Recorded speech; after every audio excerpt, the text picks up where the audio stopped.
While my wife was on a business trip, our kids and I decided to surprise her by flying to see her.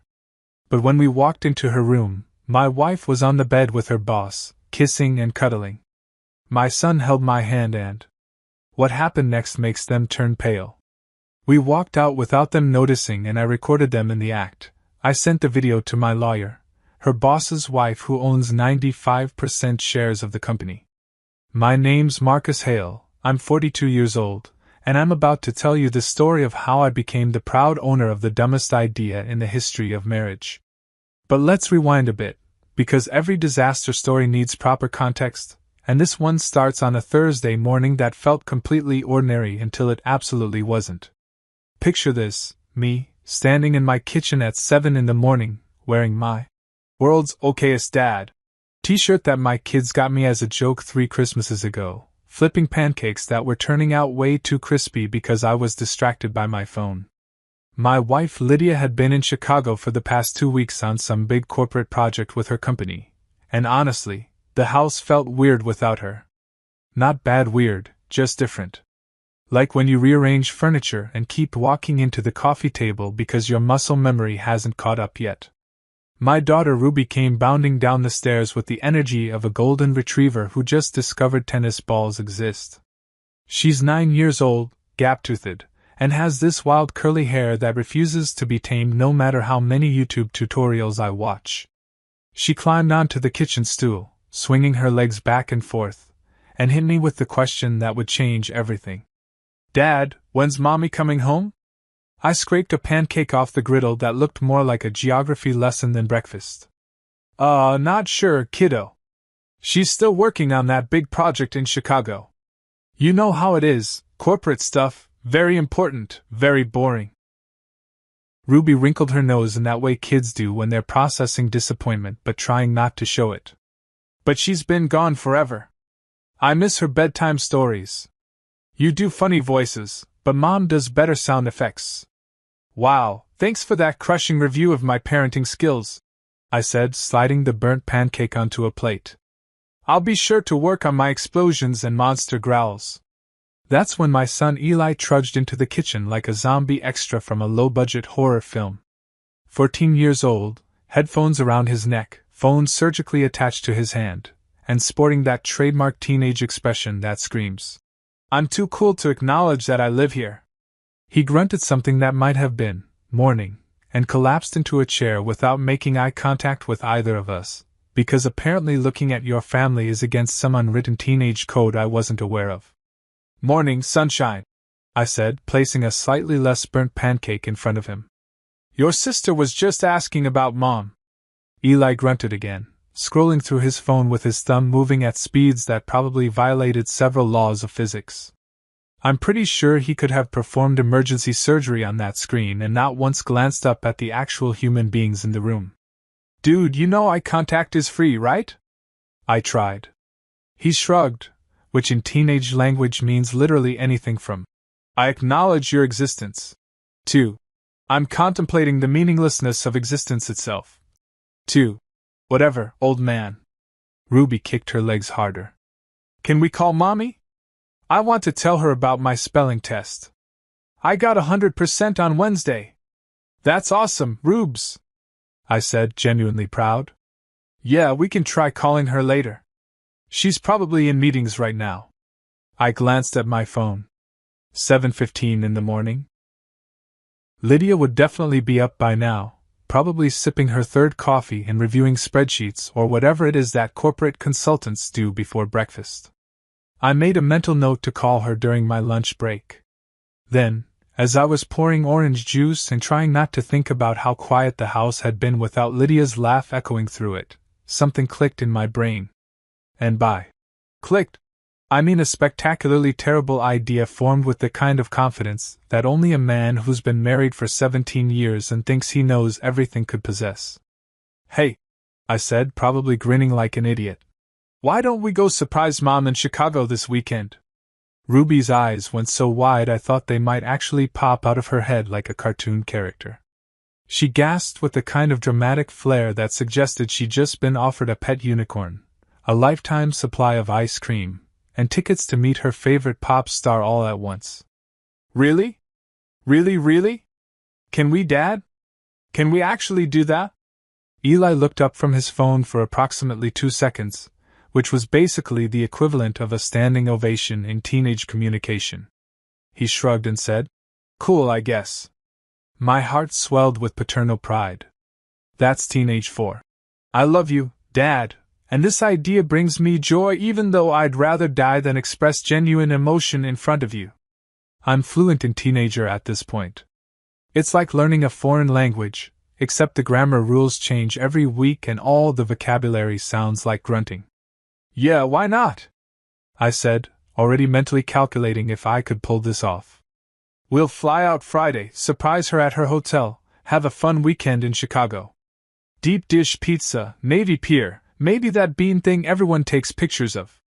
It'll be great. Ruby literally squealed and started bouncing on her stool so hard I worried she might achieve liftoff. This is the best day ever. Can I make a surprise sign? Can I pack my pink suitcase? Can we bring Mr. Whiskers? Mr. Whiskers is her stuffed cat, by the way. He's been to more places than most adults I know.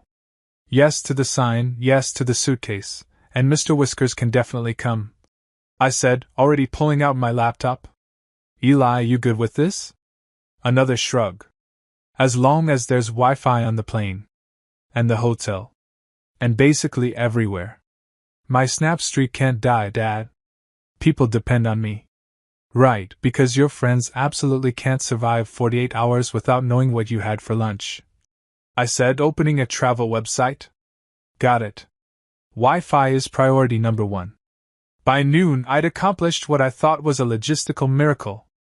Flights booked, 2 tickets for the kids, 1 for me, leaving Friday morning. Rental car reserved at O'Hare. Hotel rooms secured at the same place Lydia was staying, because I'd called her assistant Tracy earlier and casually asked which hotel the team was at. Tracy, bless her oblivious heart, gave me the full address and even mentioned which floor the corporate suites were on. Perfect. I sat back in my desk chair, feeling like an absolute genius. Husband of the year material right here. Lydia would open her hotel door, see us standing there, and probably cry happy tears. We'd have an amazing family weekend. The kids would remember this forever. I'd earned so many marriage brownie points I could probably skip anniversary shopping for the next 5 years. My buddy Dave from next door knocked on the door right as I was basking in my own brilliance. He's the kind of neighbor who always needs to borrow something: hedge trimmer, jumper cables, existential advice about his failing fantasy football league. Hey man, you look weirdly happy, Dave said, leaning against my doorframe. What's up? Taking the kids to surprise Lydia in Chicago this weekend, I announced proudly. Dave's eyebrows shot up. Surprise visit? That's either really romantic or really stupid. Can it be both? I laughed. He shrugged. Just saying, man. Surprise visits are a gamble. But hey, you know your wife. I'm sure it'll be fine. Famous last words. We were all set. Friday morning, we'd head to the airport. Ruby had already started packing, which included approximately 40 stuffed animals and 3 different tutus because, what if Mom wants to go somewhere fancy? Eli had packed nothing but was confident he could just wear what I have. For 3 days straight. I'd printed boarding passes, packed snacks, charged all devices, and even rehearsed what I'd say when Lydia opened the door. We were going to give Lydia the shock of her life. And trust me, she'd definitely get one. Just not even remotely close to the kind I was expecting.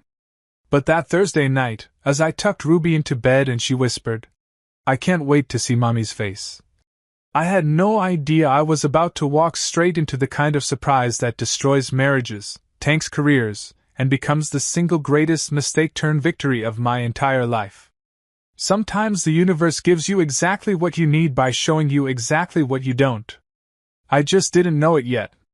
Friday morning hit me like a truck full of regret and optimism, which is a weird combination when you think about it. My alarm went off at 4:30 in the morning, a time that should be illegal for anyone who isn't a baker or a serial killer, and I immediately questioned every life choice that had led me to this moment. But then I remembered: surprise trip to Chicago, happy wife, amazing weekend, Father of the Year trophy that definitely exists in my imagination. I dragged myself out of bed and stumbled to Ruby's room first. She was already awake, sitting on her floor surrounded by approximately 75 stuffed animals, trying to decide which ones made the cut for the trip. Her suitcase looked like a toy store had exploded inside it. "Rubes, we talked about this," I said, rubbing my eyes. "You can bring 3 stuffed animals." 3. That's the rule. She looked up at me with those big brown eyes that have gotten her out of trouble since she learned to weaponize cuteness. "But Dad, what if Mr. Whiskers gets lonely? He needs his friends." "It's science." "That's not science, that's emotional manipulation," I said, but I was already caving. "Fine. 5. But that's it, and I'm counting." She squealed and started the impossible task of choosing which 5 of her stuffed friends would make the journey. I left her to it, and headed to Eli's room, where I found him still completely unconscious, face planted into his pillow, snoring like a broken lawn-mower. Typical. "Eli. Buddy. Rise and shine," I said, shaking his shoulder. He groaned and pulled his blanket over his head. "It's still nighttime. Nighttime is for sleeping. This is child abuse. It's almost 5 in the morning, and we have a plane to catch. Move it or lose it." He sat up slowly, looking like death warmed over and then put back in the fridge. His hair was sticking up in 17 different directions, and he had pillow lines on his face. "Why did we book such an early flight? Who hurt you?" "Cheaper tickets, and I wanted to get there with plenty of time to surprise Mom," I explained, tossing a pair of jeans at him. "Now get dressed. We leave in 30 minutes. 20 minutes later, we were loading the car in the pre-dawn darkness, and I was running on pure adrenaline and gas station coffee that tasted like regret. Ruby was bouncing around like she'd mainlined espresso, chattering nonstop about all the things she wanted to do in Chicago. Eli was moving in slow motion, looking like a zombie extra who didn't get enough makeup budget. "Can we see the Big Bean, Dad? And go up the tall building? And eat pizza? And see the lake? And—" Yes, all of it," I said, loading the last bag into the trunk. "But first we have to actually get there, which means surviving airport security without losing our minds." I tried calling Lydia before we pulled out of the driveway. It rang 4 times and went to voicemail. Her cheerful recorded voice said, "Hi, you've reached Lydia Hale. I can't take your call right now, but leave a message and I'll get back to you." Weird. She was usually up early, especially during big work projects. I glanced at my phone, 5:15.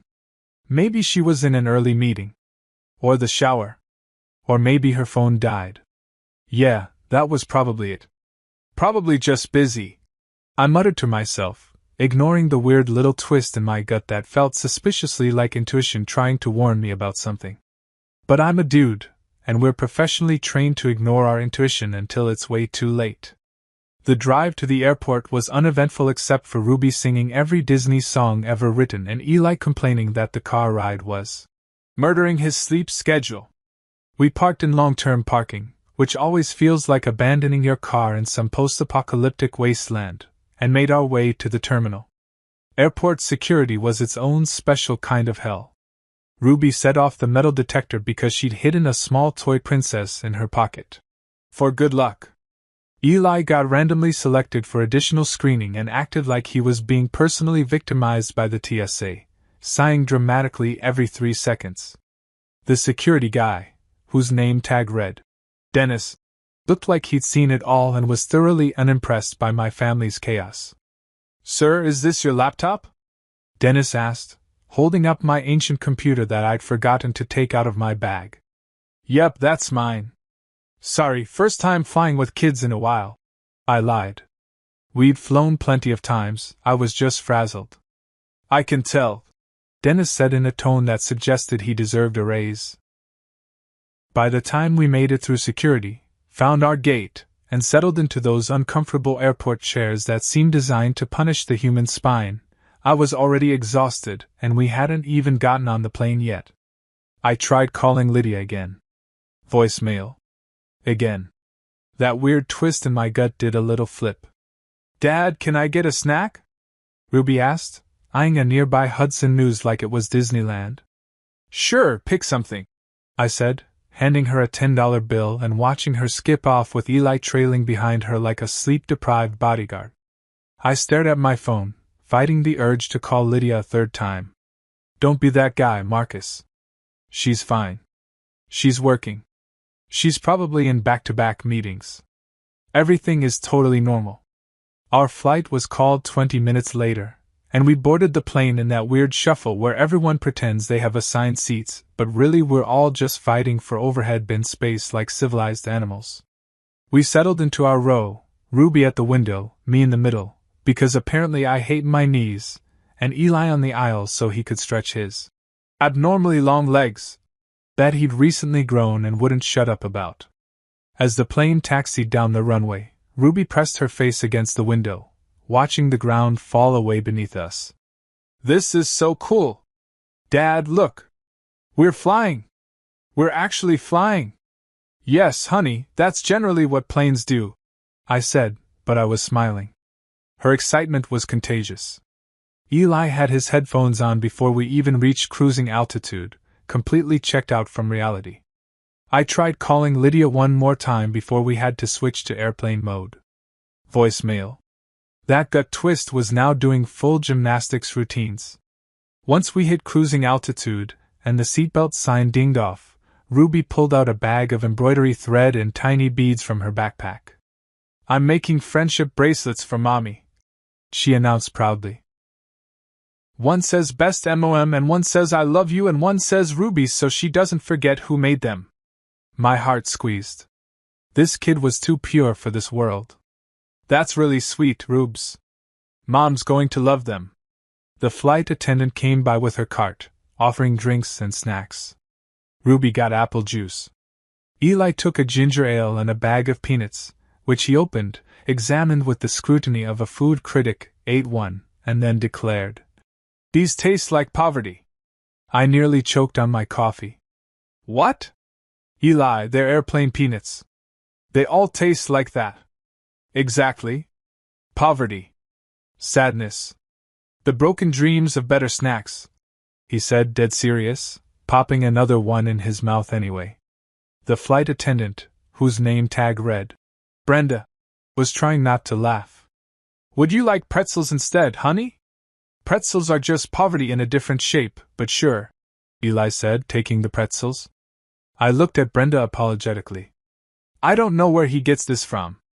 Teenagers, she said knowingly. I've got 3 at home. You're doing great, Dad. The rest of the flight passed in a blur of Ruby's crafting, Eli's commentary on everything wrong with airplane food and Wi-Fi speeds, and me sitting there imagining the moment Lydia would open her hotel room door. I played it out in my head like a movie scene. She'd gasp. Her eyes would well up with happy tears, she'd hug the kids, kiss me, and tell us this was the best surprise ever. We'd order room service, watch movies together, and spend the whole weekend being the perfect family. I could see it so clearly. The joy on her face. The way she'd laugh and say, "I can't believe you guys did this." The way she'd squeeze me and whisper, "Thank you for being the best husband." Yeah. That's exactly how I thought it would go. Spoiler alert, not a single tear of joy was shed that night.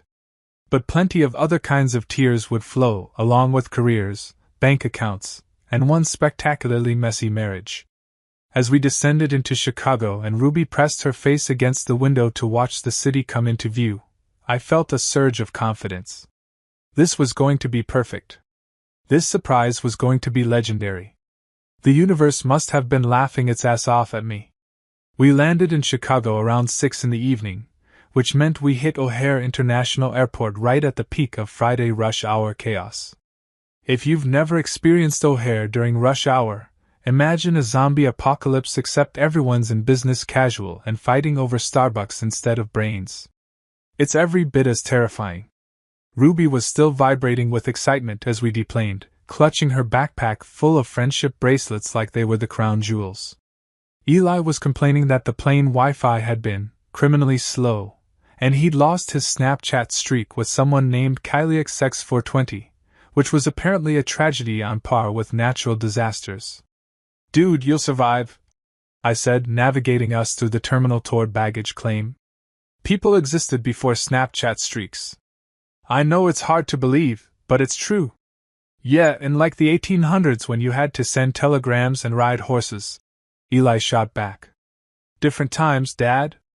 Different times."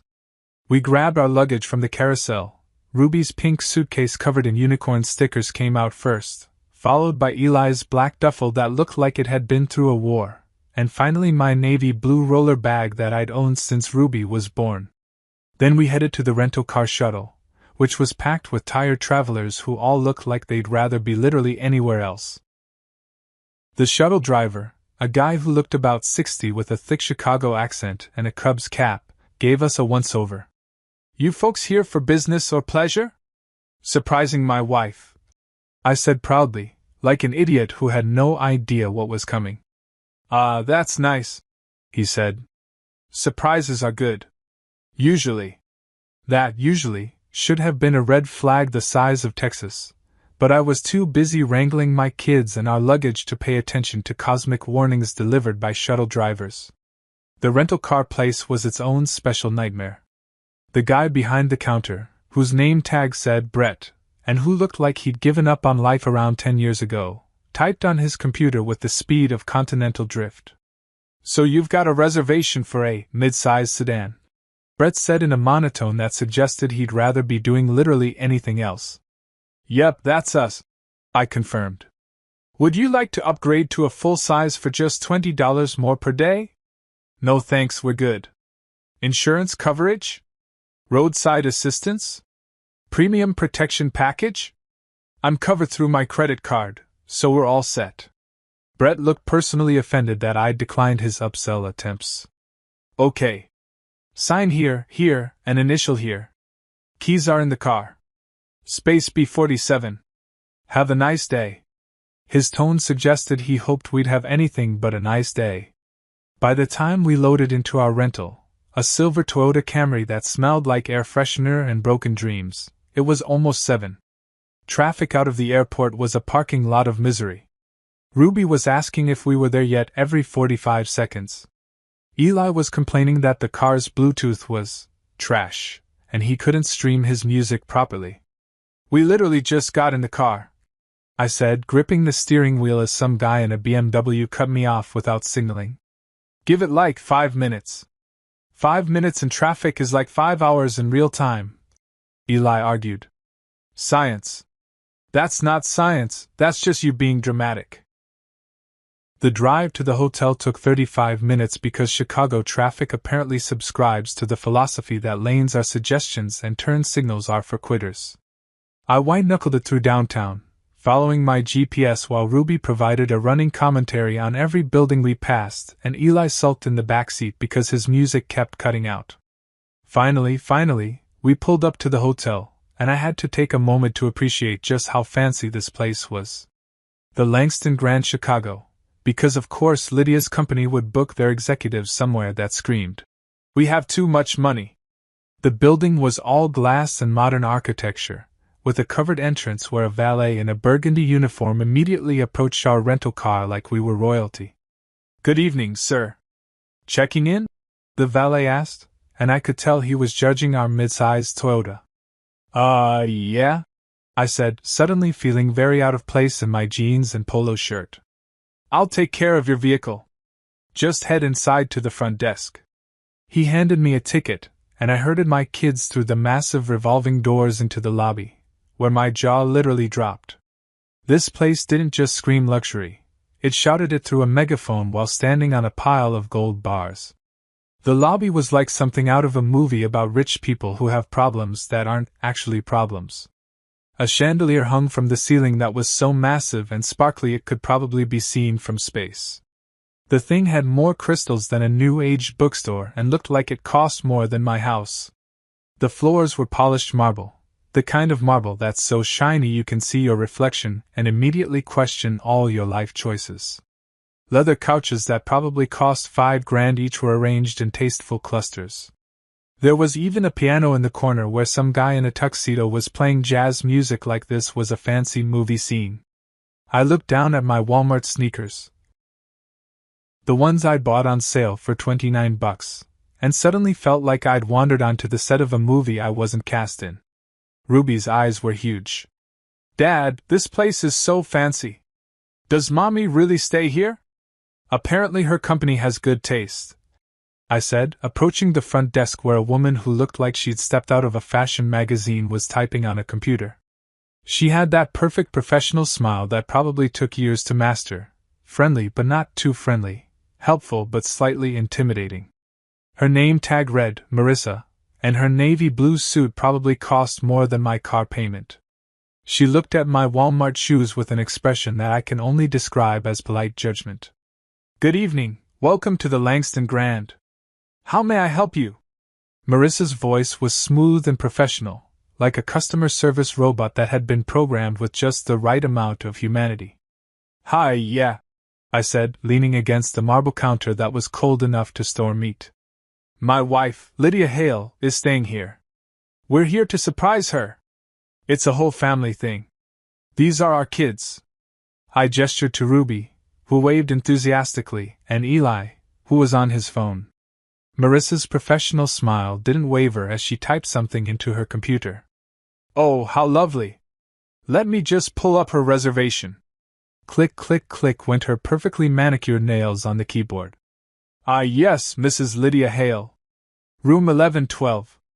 Perfect. That's her," I said, feeling a surge of excitement. We were so close. Just had to get checked into our own rooms and then boom, surprise time. "Yes, Mrs. Hale checked in on Monday with another guest," Marissa said casually, like she was commenting on the weather. I blinked. "Another guest?" "Yes, her colleague." Marissa glanced at her screen. "A Mr. Barlow. They're here with Barlow and Finch Consulting. They requested one king suite for the duration of their stay." Time did this weird thing where it simultaneously sped up and slowed down. My brain tried to process what she just said while my heart started doing uncomfortable acrobatics in my chest. "One king suite?" I repeated, my voice coming out weird. "Yes, sir. It's our executive suite on the 11th floor. Lovely views of the city." Marissa was still smiling that professional smile, completely oblivious to the fact that she just dropped a bomb on my entire existence. I forced myself to smile through what I can only describe as emotional whiplash. "Ah, right. Must be corporate team bonding. You know how these business trips are. Lots of bonding." "Yeah. Bonding. The kind that happens horizontally in a king-size bed."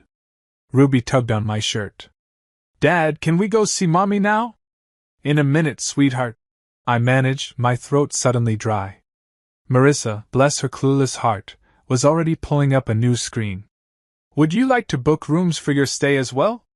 We have some lovely adjoining doubles available on the 8th floor." My brain was screaming at me. Red flags were waving so hard they were creating their own wind tunnel. But standing there in that fancy lobby with my kids looking at me with excited faces, I couldn't just fall apart. "Yeah," I heard myself say. "Let's book those rooms." As Marissa processed our reservation, I stood there smiling like everything was fine while internally my world was starting to crack at the foundations. One king suite. With her boss. For a week. Corporate team bonding, I told myself. That's totally normal. Completely innocent. There's definitely a reasonable explanation. My gut laughed bitterly at my denial. Marissa handed me 2 key cards for our rooms on the 8th floor with that same polished smile that suggested she had no idea she just detonated a nuclear bomb in my marriage. "You're all set, Mr. Hale.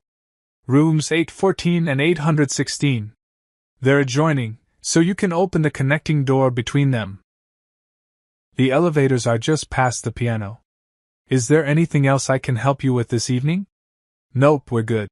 I said, my voice sounding weirdly normal despite the fact that my internal organs were currently staging a revolt. Thanks so much for your help. Enjoy your stay at the Langston Grand, she said cheerfully, already turning her attention to the next guest in line. I grabbed our keycards and wheeled my suitcase toward the elevators, Ruby skipping alongside me and Eli dragging his feet behind us like he was being forced to march through a desert. My mind was racing at about 900 miles per hour, trying to make sense of what Marissa had just told me. One king suite. Lydia and her boss Mr. Barlow. Together. For a week. There had to be an explanation. A reasonable, logical, completely innocent explanation that didn't involve my wife of 17 years doing exactly what my gut was screaming at me she was doing. Maybe they booked it wrong. Maybe it was a mistake in the reservation system. Maybe King Suite meant something different in corporate hotel language. Maybe Mr. Barlow was actually sleeping on the couch, and they were just sharing a suite because it was more cost-effective. Yeah. That made sense. Companies love saving money. This was probably just some budget-conscious decision that sounded way worse than it actually was. My gut called me an idiot. Dad, this hotel is so cool. Ruby was practically spinning in circles as we walked through the lobby. Do you think our rooms have those fancy chocolates on the pillows?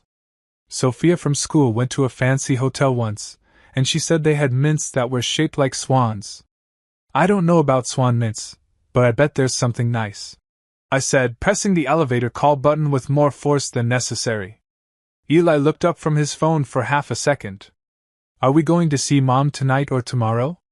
That was the million-dollar question, wasn't it?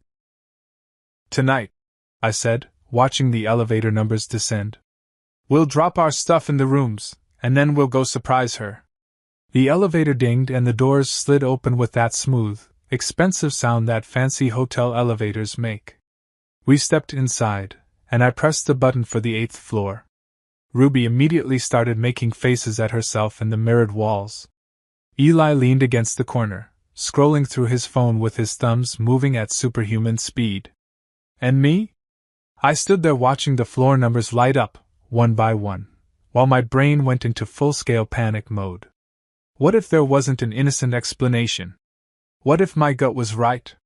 What if I walked up to room 1112 and discovered that my wife was actually… No, I couldn't even let myself finish that thought. Not yet. Not until I knew for sure. But what if I did know for sure? What would I do? Burst in screaming? Cry? Throw punches like some dramatic TV show? Stand there silently and let my heart break into a million pieces while my kids watched? The elevator chimed for the 8th floor, and the doors opened into a hallway that was decorated in that modern hotel style: geometric carpet, dim mood lighting, abstract art on the walls that probably cost thousands of dollars despite looking like something a kindergartner could make. This way, I said, checking the room numbers. 814 and 816 were at the end of the hall, around a corner. I unlocked 814 first, a double room with 2 queen beds, a flat-screen TV that was bigger than the one in my living room at home, and a window overlooking downtown Chicago. The city lights were starting to twinkle against the darkening sky. I call the bed by the window, Ruby announced, immediately launching herself onto the mattress and bouncing like it was a trampoline. Careful, Rubes, hotels charge you if you break stuff, I said, setting down my suitcase. I opened the adjoining door and unlocked 816 for Eli, which was basically identical to the first room. You good in here, bud? Eli walked in, glanced around with the enthusiasm of someone being shown a dentist's office, and shrugged. It's fine. Wi-Fi password? Should be on that card by the TV. Cool. He immediately flopped onto one of the beds and returned his full attention to his phone. I stood in the doorway between the 2 rooms, my hand still on the doorknob, trying to decide what to do next. Part of me wanted to unpack, order room service, watch TV with the kids, and pretend that everything was totally normal. Maybe wait until tomorrow morning to surprise Lydia, after I'd had a full night's sleep and could think more clearly. But the other part of me, the part that had been listening to that gut feeling twist and turn and scream warnings for the past hour, knew that I couldn't wait. I had to know. Right now. Tonight. Okay guys, I'm going to head up to Mom's room really quick, I said, trying to sound casual. Just going to check if she's there and if it's a good time for the surprise. Ruby popped up from where she'd been testing the bed's bounce capacity. Can I come? I want to see her face. Not yet, sweetheart. Let Daddy scout it out first, make sure she's not in a meeting or anything. You know how work trips are, lots of boring adult stuff. She pouted but accepted this explanation. Okay, but come back and get us as soon as she's ready. I want to give her the bracelets. I will, I promise. I looked over at Eli. You're in charge while I'm gone. Don't let your sister jump on the beds too much. Eli gave me a thumbs up without looking away from his screen. Got it. Bed jumping supervision is my specialty. I stepped back into my room, closed the adjoining door most of the way, and stood there for a moment just breathing. My hands were shaking slightly. My heart was doing that thing where it beats too fast, and you become weirdly aware of your own pulse. My mouth felt dry despite the fact that I'd been drinking water all day. This was it. The moment of truth.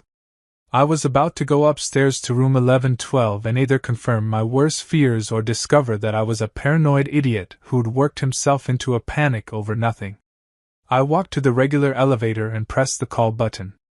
The doors opened almost immediately, like the universe was saying, "Yeah, let's get this show on the road." I stepped inside and pressed 11. The doors slid shut, sealing me in with my own thoughts and that stupid smooth jazz playing through the elevator speakers. Who picks the music for hotel elevators? And why is it always the kind of jazz that makes you feel like you're in a noir film where everyone's about to make terrible decisions? As the elevator climbed, I caught my reflection in the mirrored walls. I looked tired. Stressed. Like a man who was about to have his entire world flipped upside down and shaken until everything fell out. Maybe it's nothing, I said to my reflection. My reflection looked back at me like, dude, you know it's not nothing. The elevator chimed for the 9th floor. Then 10th. My palms were actually sweating now, which was ridiculous because I was 42 years old, not some teenager about to ask someone to prom. But my body apparently didn't care about logic or age-appropriate anxiety levels. 11th floor. The doors opened. I stepped out into another geometric carpeted hallway, this one quieter than the 8th floor. Executive suites, Marissa had said. Fewer rooms, more space, more privacy. Perfect for people who wanted to do things they shouldn't be doing without nosy hotel guests wandering past. Room numbers were marked on little brass plaques on the wall. 1101 to 1108 to the left, 1109 to 1116 to the right.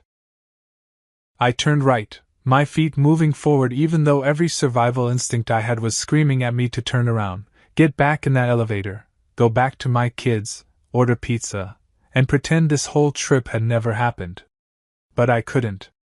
I had to know. And there it was. 1112. A plain hotel room door that looked exactly like every other door in this hallway, except this one was hiding either my wife doing completely normal work stuff or my wife destroying our entire marriage. I stood there staring at that door like it might suddenly develop a window so I could peek inside without having to actually confront whatever was happening on the other side. My hand reached for the door handle, then dropped back to my side. Then reached again. Then dropped again. You're being ridiculous, I muttered to myself. Just knock. It's your wife. You're allowed to knock on your wife's door. I raised my hand to knock, then paused. What if she was on a work call? What if I interrupted something important and embarrassed her in front of her colleagues? What if... No. Stop. Knock on the damn door. I knocked. 3 solid raps that sounded way too loud in the quiet hallway. Nothing. I waited, listening. Was that movement inside? Music? I couldn't tell. The hotel rooms were probably soundproofed really well. Rich people don't like hearing other rich people doing rich people things. I knocked again, harder this time. Still nothing. But I definitely heard something. Movement. Maybe shuffling. Was that laughter? A man's laugh? My heart dropped into my stomach and then kept falling until it hit my feet. That weird gut twist had now evolved into full-body alarm bells. I tried the door handle. Locked, obviously. Of course it was locked. I stood there like an idiot, hand on a locked door handle, trying to decide what to do next. I could call her. But if she was in there with her boss and they were actually doing something inappropriate, she'd just not answer. Or worse, answer and lie about where she was. I could walk away. Go back downstairs, grab the kids, check out of the hotel, fly home, and pretend this never happened. Live in blissful ignorance until what? Until I couldn't ignore it anymore? Then I remembered. Marissa at the front desk. I told her we were surprising Lydia. I could go back down there, explain that my wife wasn't answering the door, ask if they could give me a spare keycard. It was my wife's room, after all. Technically. Sort of. But before I could talk myself out of it or convince myself I was overreacting, I heard it clearly this time: laughter. Definitely laughter. A man's deep chuckle followed by a woman's giggle that I would recognize anywhere because I'd been hearing it for 17 years. Lydia's laugh. My wife was in that room, laughing with another man, in a king's suite they were sharing, at 7:30 on a Friday night. I stood there frozen, my hand still on the door handle, and that's when I heard something else. Music. Smooth jazz. The romantic kind. The kind people play when they want to set a mood. And that's when I knew. I didn't need to see inside that room. I didn't need to open that door. My gut had been right all along, screaming at me since Marissa had mentioned one king's suite. And I'd been too stupid or too scared to listen. But now I was listening. And I was going back downstairs to that front desk, and I was getting a key card to that room, and I was going to see for myself exactly what my wife and Mr. Barlow were bonding over. Because if I was wrong, I'd apologize and we'd laugh about it later. And if I was right? Well, then this surprise trip was about to become a whole different kind of surprise. I took the elevator back down to the lobby with my heart hammering so hard I could hear it in my ears. The smooth jazz playing through the speakers now sounded like a soundtrack to my impending mental breakdown. Some saxophone was wailing away like it knew exactly what kind of evening I was about to have. And honestly, screw that saxophone. The lobby was busier now, people checking in, heading out to dinner, living their normal lives where their spouses weren't currently betraying them 11 floors above. I approached the front desk where Marissa was still stationed, still looking professionally perfect, still completely oblivious to the fact that she'd already ruined my life once tonight. "Hi again," I said, and my voice sounded weirdly steady considering my insides felt like they'd been thrown in a blender. "Sorry to bother you, but I went up to my wife's room and she's not answering. I think she might be asleep or in the shower or something. Is there any way I could get a spare key card? I'd love to surprise her." Marissa's professional smile flickered for just a second. "Oh, well, normally we can't give out key cards to rooms that aren't under your name for security reasons." "I totally understand," I said, and then I did something I'm not proud of, but desperate times call for desperate measures. I pulled out my wallet and showed her my driver's license. "Look, same last name. Marcus Hale, Lydia Hale. We're married. These are our kids." I gestured vaguely in the direction where I'd left Ruby and Eli upstairs. "I flew all the way from home to surprise her. It's our anniversary weekend." That was a complete lie. Our anniversary was in March. But Marissa didn't know that.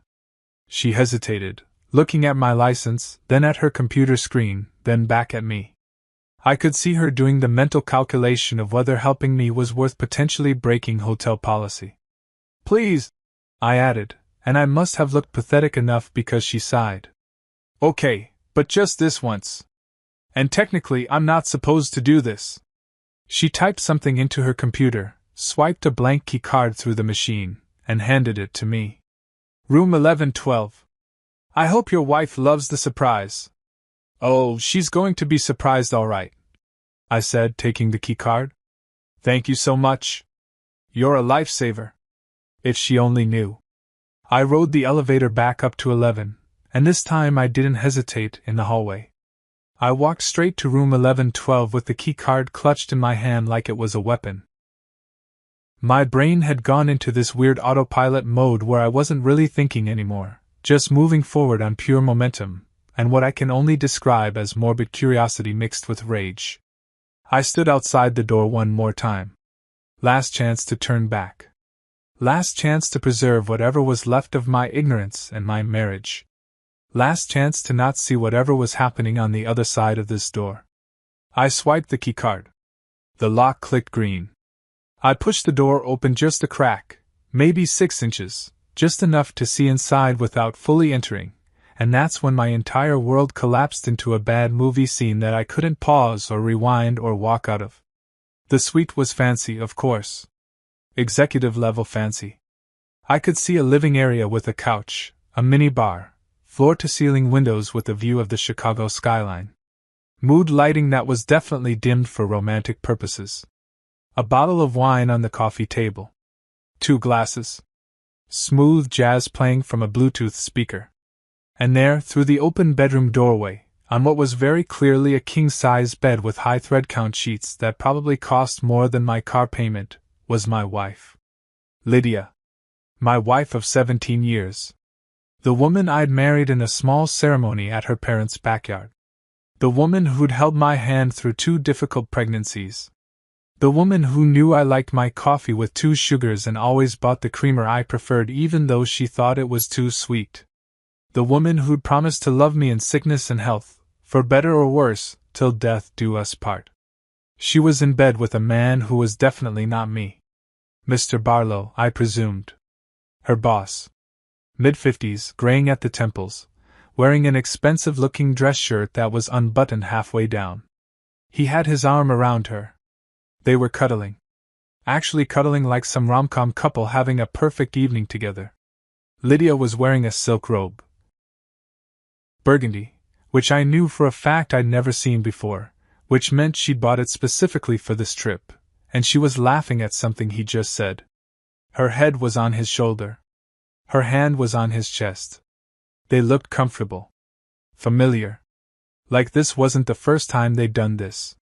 They were kissing. Not like a peck. Like a full-on, romantic, passionate kiss that made my stomach turn inside out.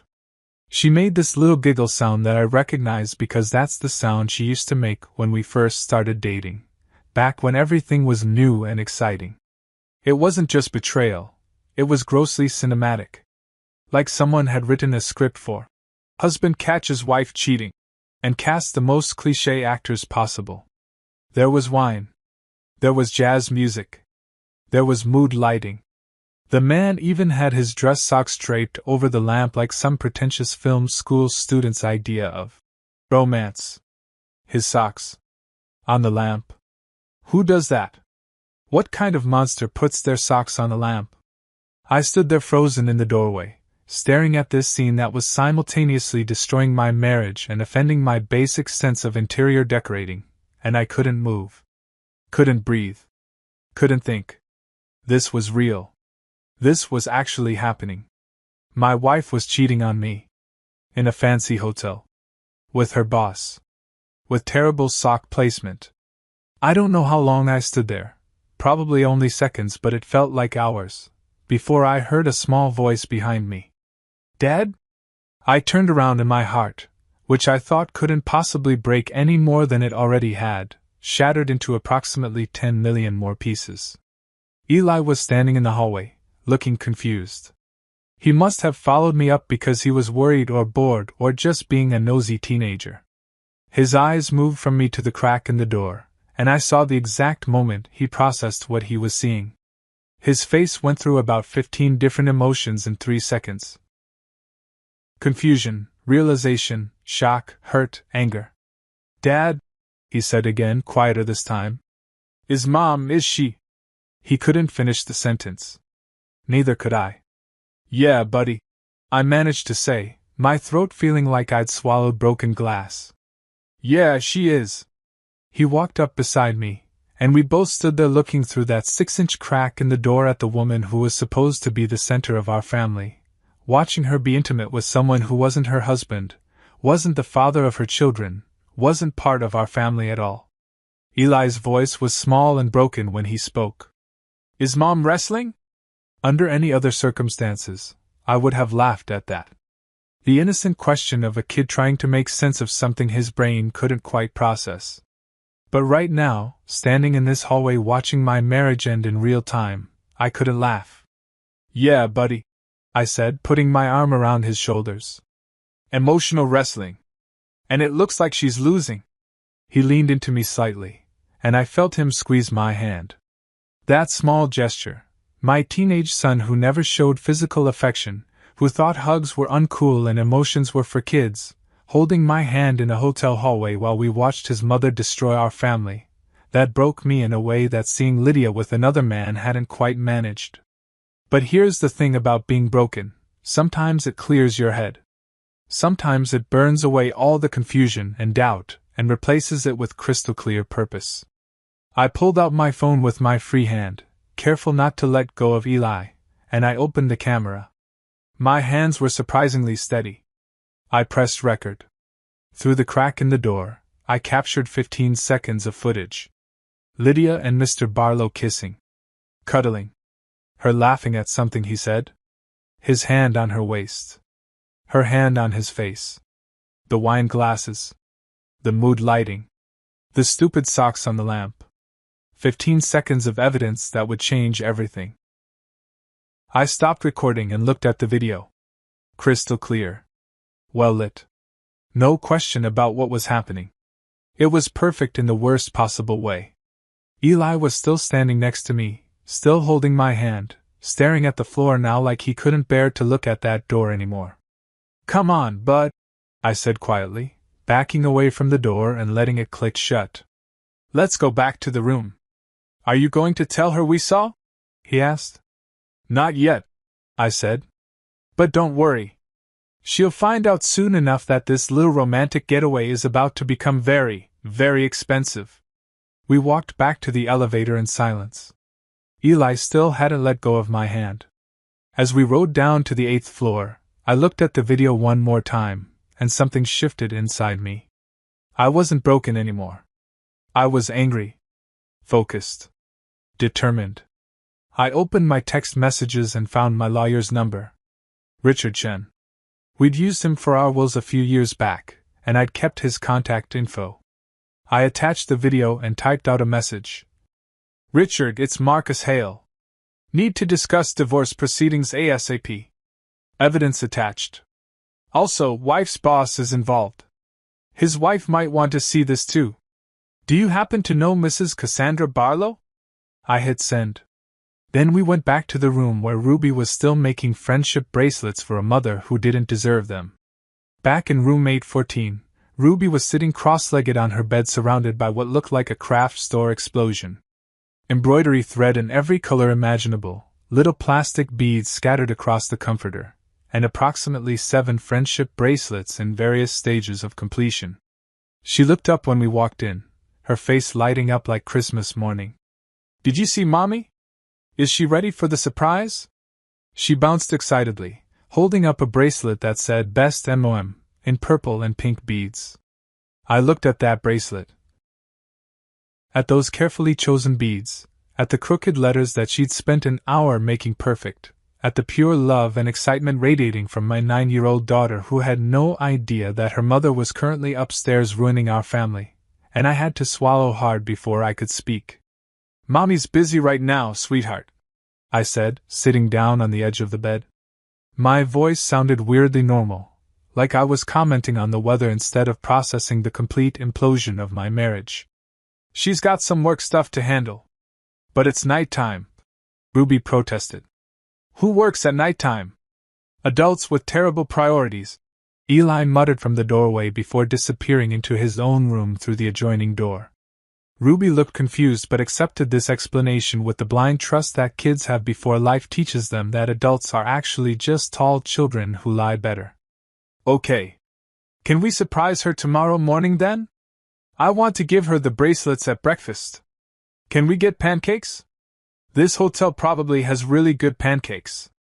Yeah, Rubes. We'll figure it out tomorrow. I ruffled her hair, fighting the urge to pull her into a hug and never let go. Why don't you get ready for bed? It's been a long day. But Dad, it's only like 8 o'clock, she argued, because apparently bedtime enforcement knows no vacation. Fine, you can stay up until 9. Watch some TV, finish your bracelets, whatever you want. Just brush your teeth and put on pajamas, okay? She nodded enthusiastically and went back to her crafting, already humming some pop song I didn't recognize while stringing beads. I watched her for a moment, this kid who was too innocent and pure for the ugly reality that was about to crash into our lives like a freight train, and I wanted to keep her in this bubble forever where the biggest problem was choosing between purple and pink beads. I walked through the adjoining door into Eli's room. He was lying on his bed, staring at the ceiling, phone face down on his chest. Not scrolling, not texting, not Snapchatting. Just staring. That's how I knew he was really messed up. When a 14-year-old voluntarily puts down his phone, you know something's seriously wrong. Hey, I said, sitting down on the other bed. You okay? Stupid question. Of course he wasn't okay. Neither was I. But what else do you say? Is it my fault? He asked quietly, still not looking at me. Like, did Mom do this because I'm a pain in the ass or because I don't talk to her enough or… Stop. I cut him off immediately. Eli, look at me. He turned his head. His eyes were red. This is not your fault. Not even a little bit. Not even 0.001%. What Mom did has nothing to do with you or Ruby or anything either of you did or didn't do.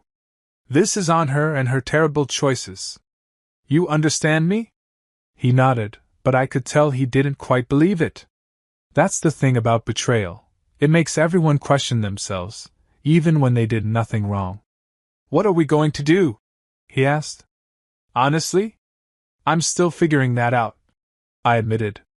But I promise you, whatever happens, you and Ruby are going to be okay. We're all going to be okay. It might take a while, and it's going to suck for a bit, but we'll get through it. Are you going to tell her we saw? I thought about that. Part of me wanted to march back up to room 1112 right now and kick the door open like some action movie hero and scream at both of them until my voice gave out. Part of me wanted to drag Ruby upstairs and make Lydia explain to her 9-year-old daughter why Mommy was in bed with someone who wasn't Daddy. Part of me wanted to set Mr. Barlow's stupid socks on fire while they were still on the lamp. But the smarter part of me, the part that was already thinking 3 moves ahead like this was some twisted chess game, knew that staying calm and strategic was going to hurt Lydia and her boss way more than any dramatic confrontation could. Not yet, I said.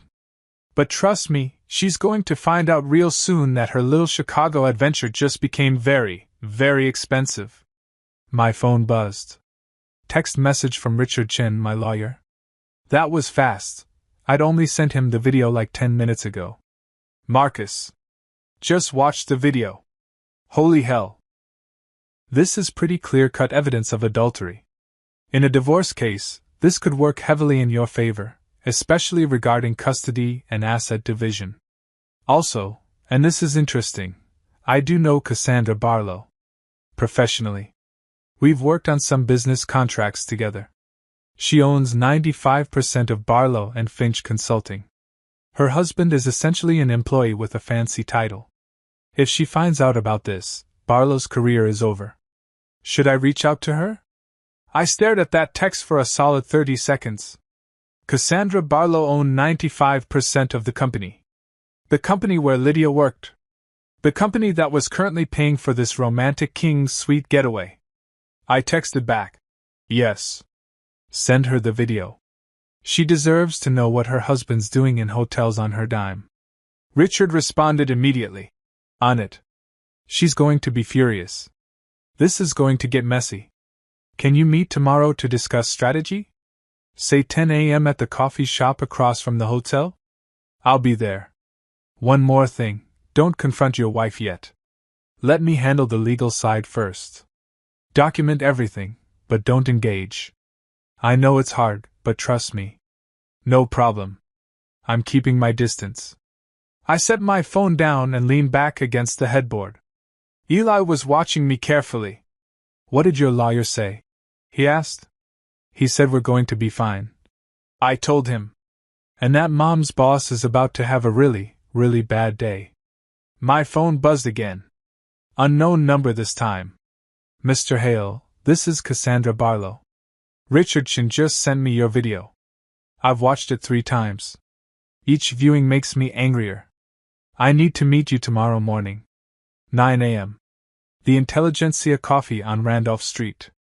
Don't tell anyone, especially not your wife or my soon-to-be ex-husband. We need to talk strategy before I burn his entire world down. See you then. CB.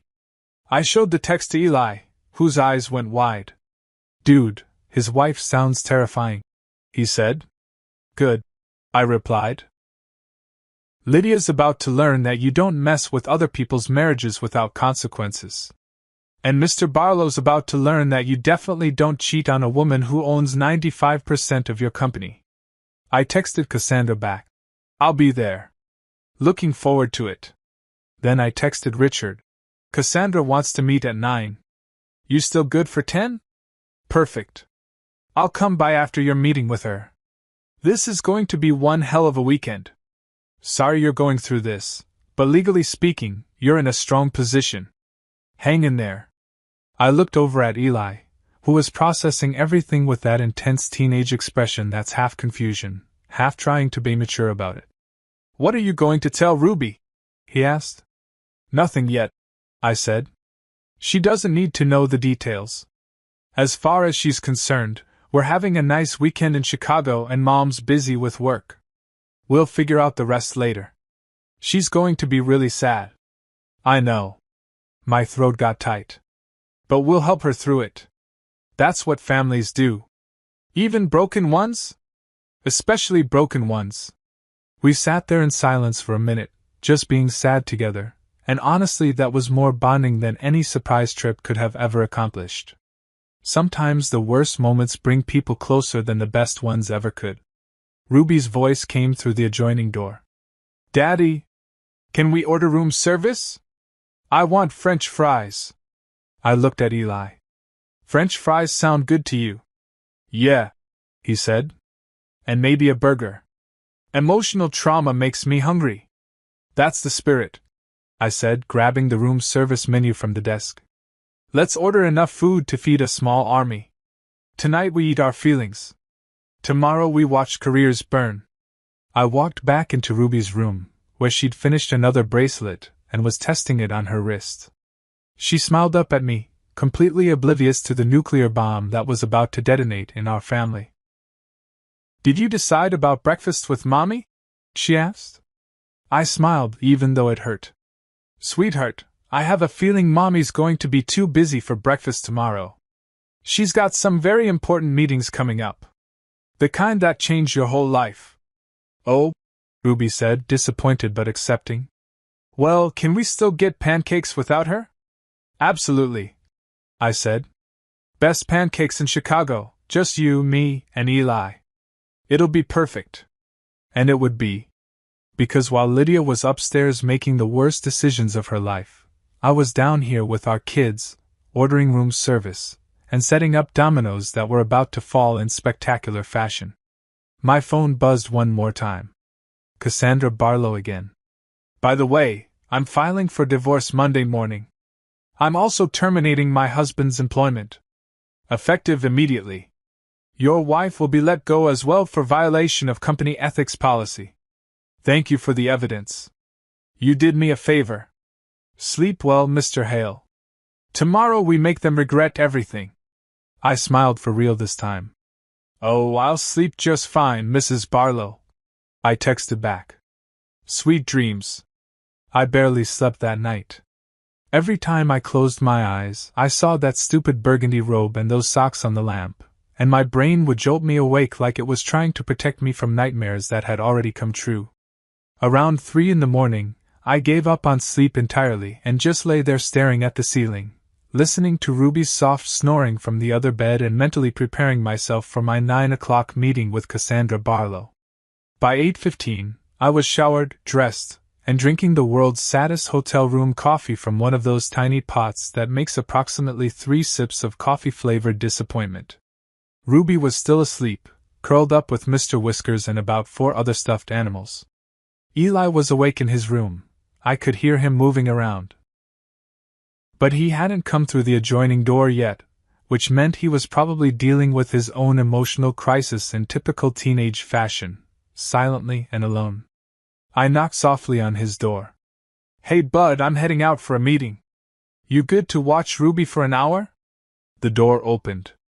Eli looked like he'd slept about as well as I had, which is to say not at all. "Yeah, I got her." "Are you meeting with that lady? The boss's wife?" "Yep. Cassandra Barlow. She's going to help me figure out next steps. Tell her to destroy him," Eli said with surprising venom for someone who usually couldn't be bothered to have strong opinions about anything except Wi-Fi speeds. "Oh, I have a feeling she's already got that covered," I said. "Order room service for breakfast if Ruby wakes up. Get whatever you guys want. I'll be back in an hour." The Intelligentsia Coffee on Randolph Street was a 10-minute walk from the hotel, and I was grateful for the cold Chicago morning air that helped clear my head. The city was already buzzing with Saturday morning activity, tourists taking photos, locals walking dogs, joggers who apparently enjoyed suffering voluntarily. I walked past all of them feeling like I was in some alternate dimension where everyone else got to have normal lives while mine was currently being dismantled piece by piece. The coffee shop was one of those trendy places with exposed brick walls, Edison bulbs hanging from the ceiling, and baristas who looked like they'd judge you for ordering anything with more than 2 syllables. I spotted Cassandra Barlow immediately. She was sitting at a corner table, looking exactly like someone who owned 95% of a consulting firm, and wasn't afraid to use that power. Mid-40s, perfectly styled dark hair, wearing a black blazer that probably cost more than my monthly mortgage, and red lipstick so sharp it could probably cut through steel. She had her laptop open and was typing furiously, her fingers moving across the keyboard with the kind of precision that suggested she was either writing very important emails or planning someone's professional destruction. Possibly both. She looked up when I approached, and her smile was the kind that didn't reach her eyes, the smile of someone who was polite by training but furious by circumstance. "Mr. Hale," she said, standing to shake my hand. Her grip was firm, businesslike, the handshake of someone who'd spent years in boardrooms establishing dominance. "Thank you for meeting me. Please sit." I sat down across from her, feeling suddenly very aware that I was wearing a polo shirt from Target, and she looked like she'd stepped out of a Fortune 500 magazine spread. "Coffee?" she asked. "I took the liberty of ordering you an Americano. Richard mentioned you were a straight coffee person. No fancy drinks." "That's perfect, thank you," I said, genuinely impressed that she'd bothered to find out. A barista with a man bun and impressive tattoo sleeves brought over 2 coffees, mine and what looked like a cappuccino for Cassandra. He set them down with that careful precision that baristas use when they've made coffee into an art form, then retreated back behind the counter. Cassandra took a sip of her cappuccino, maintaining eye contact the entire time. It was slightly intimidating, like being evaluated by someone who could see through all your bullshit and was already 3 steps ahead of you. "So," she said, setting down her cup, "I watched your video approximately 7 times last night. Each viewing made me progressively angrier, which is quite an achievement considering I started at rage level 10. By the 7th viewing, I'd invented new levels of fury that don't have names yet." Despite everything, I almost laughed. "Yeah, it's not exactly the kind of content you want to watch on repeat." "My husband," she said, and the way she emphasized husband made it sound like a curse word, "is a special kind of stupid. Cheating on me is one thing, men are predictable creatures when their egos get involved. But doing it with a subordinate employee in a hotel room that the company is paying for, during a business trip that I personally approved? That's not just cheating. That's professional suicide wrapped in arrogance and tied with a bow of catastrophic stupidity. Your husband's sock placement didn't help his case either, I said. Who puts socks on a lamp? That's just offensive interior decorating. Cassandra's lips twitched in what might have been amusement. I noticed that detail. It's very on brand for Kenneth, actually. He's always had terrible taste. I should have known from the moment he suggested we hang inspirational posters in the office bathrooms. We sat there for a moment, two betrayed spouses bonding over our terrible partner's terrible choices, and honestly it was weirdly therapeutic. Here's what I need from you, Cassandra said, pulling out her phone. Send me the full video. The complete 15 seconds. I want it in the highest resolution possible. I'm forwarding it to my lawyer, my accountant, and the head of HR at Barlow and Finch. By noon today, Kenneth will be terminated for breach of ethics, violation of company policy, and gross misconduct. Your wife will be terminated as well for the same reasons. I pulled out my phone and airdropped her the video. Her phone buzzed with the notification. Thank you, she said, watching it one more time with her jaw getting progressively tighter. My company. My reputation. My money paying for this disgusting little affair. And Kenneth actually thought I wouldn't find out. The man is delusional. What about assets? I asked. Assuming you guys are married, he must have some claim to. Prenup. Cassandra cut me off. Ironclad. Written by the best divorce lawyers in Chicago. Kenneth gets exactly what he came into the marriage with, which was approximately $47,000 in student loan debt and an inflated sense of his own importance. Everything else is mine. The company, the house in Lincoln Park, the vacation home in Aspen, the investment portfolio, mine, and mine. That's beautiful, I said sincerely. Isn't it? She smiled that sharp smile again. I'm also freezing his credit cards, his company accounts, and his access to any shared resources. As of approximately 10 minutes ago, Kenneth Barlow is effectively unemployed and broke. My phone buzzed. Text from Richard Chin. Just got the video from Cassandra. She's terrifying and I love it. See you at 10. By the way, she's already started the termination paperwork. Your wife will know by lunch. I showed the text to Cassandra, who nodded approvingly. Richard's one of the best lawyers in Chicago. You're in good hands. Now about your wife. Lydia, I supplied. Lydia, she repeated, testing the name like it tasted bad. She's been with Barlow and Finch for how long? 3 years. She started as a senior consultant and worked her way up to project manager. Cassandra typed something into her laptop. Right. I'm looking at her employee file now. Strong performance reviews, good client feedback, apparently excellent at building relationships. She paused meaningfully on that last part.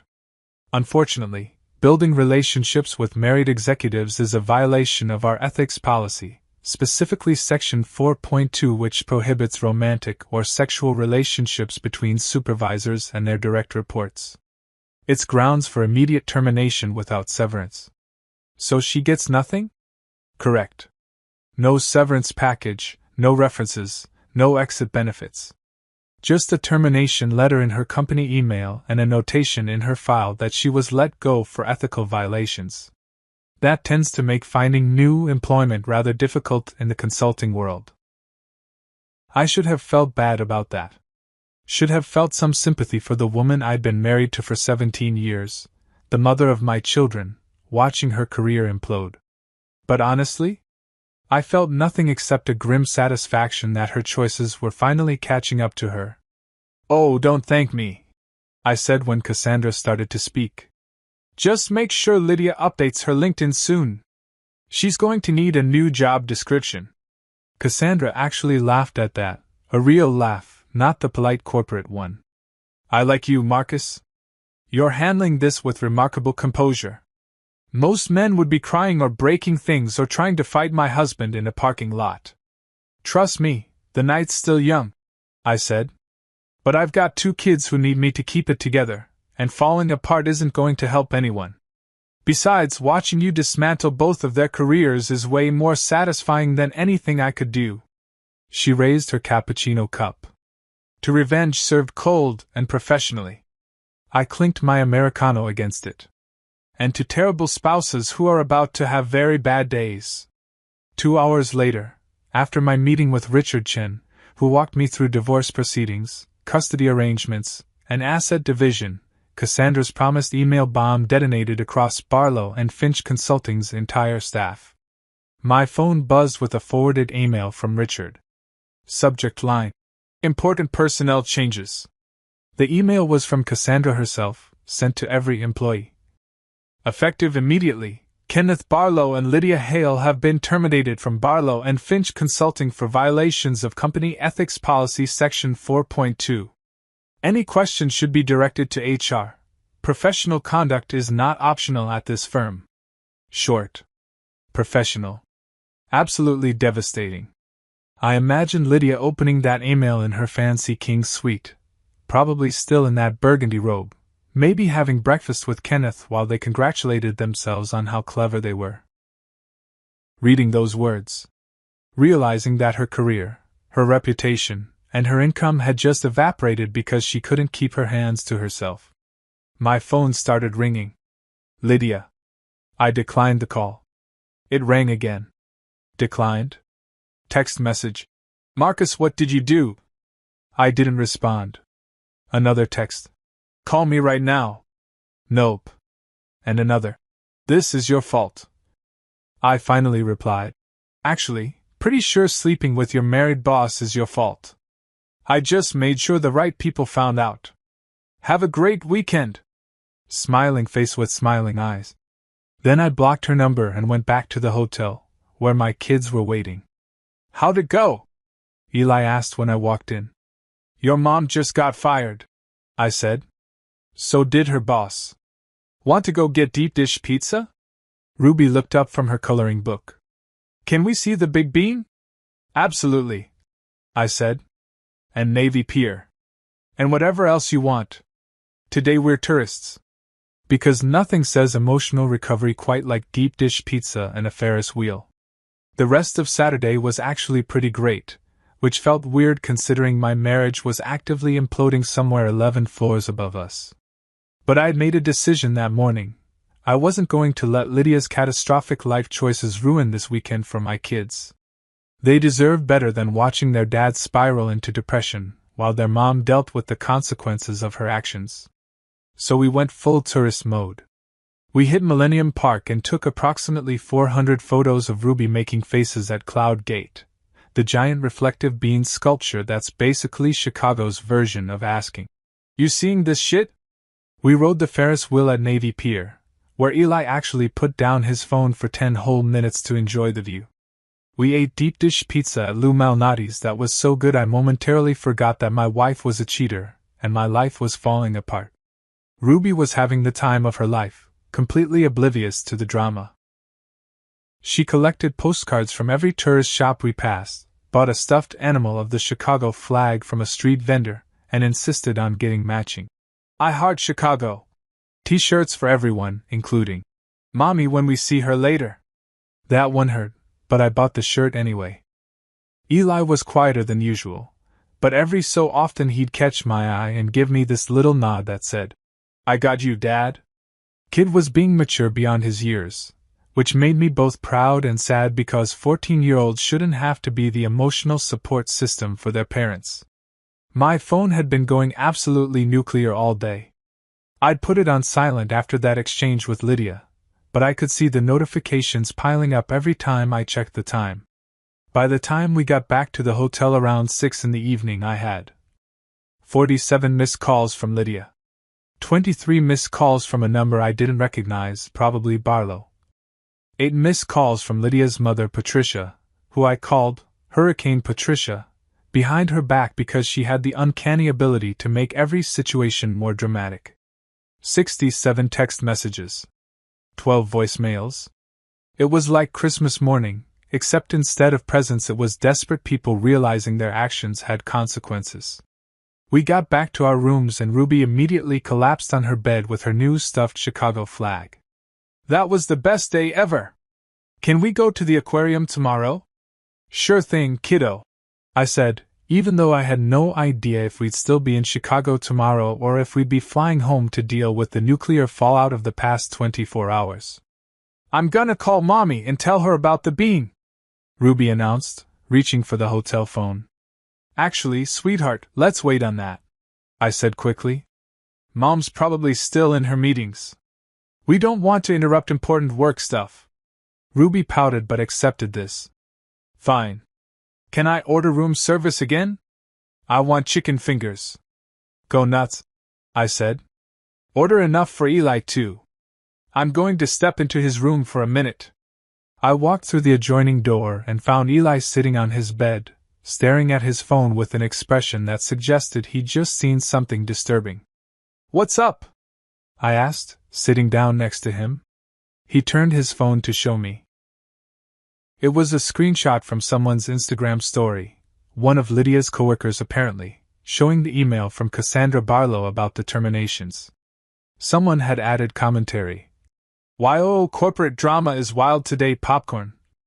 It's already on social media," Eli said. Mom's getting destroyed in the comments. I looked at the comments section. He wasn't wrong. People were brutal. Imagine throwing away your career for some old dude with sock issues. The audacity of doing this on company time with company money, loudly crying face. His wife owns the company? That's not just stupid, that's advanced stupid. Bet she didn't see that termination letter coming, LMAO. I probably shouldn't have felt satisfied reading internet strangers roasting my wife's terrible decisions, but I'm only human and honestly, they had some valid points. Let people say what they want, I told Eli. Mom made her choices. Now she gets to live with them, including the social media fallout. My phone started ringing again. Lydia. For like the 50th time. You going to answer eventually? Eli asked. Nope, I said, declining the call. I've got nothing to say to her right now. And anything I do say, my lawyer advised me not to say until we've got divorce papers filed. The phone rang again immediately. Different number this time, the one I didn't recognize. That's probably Barlow, I said. Also not answering.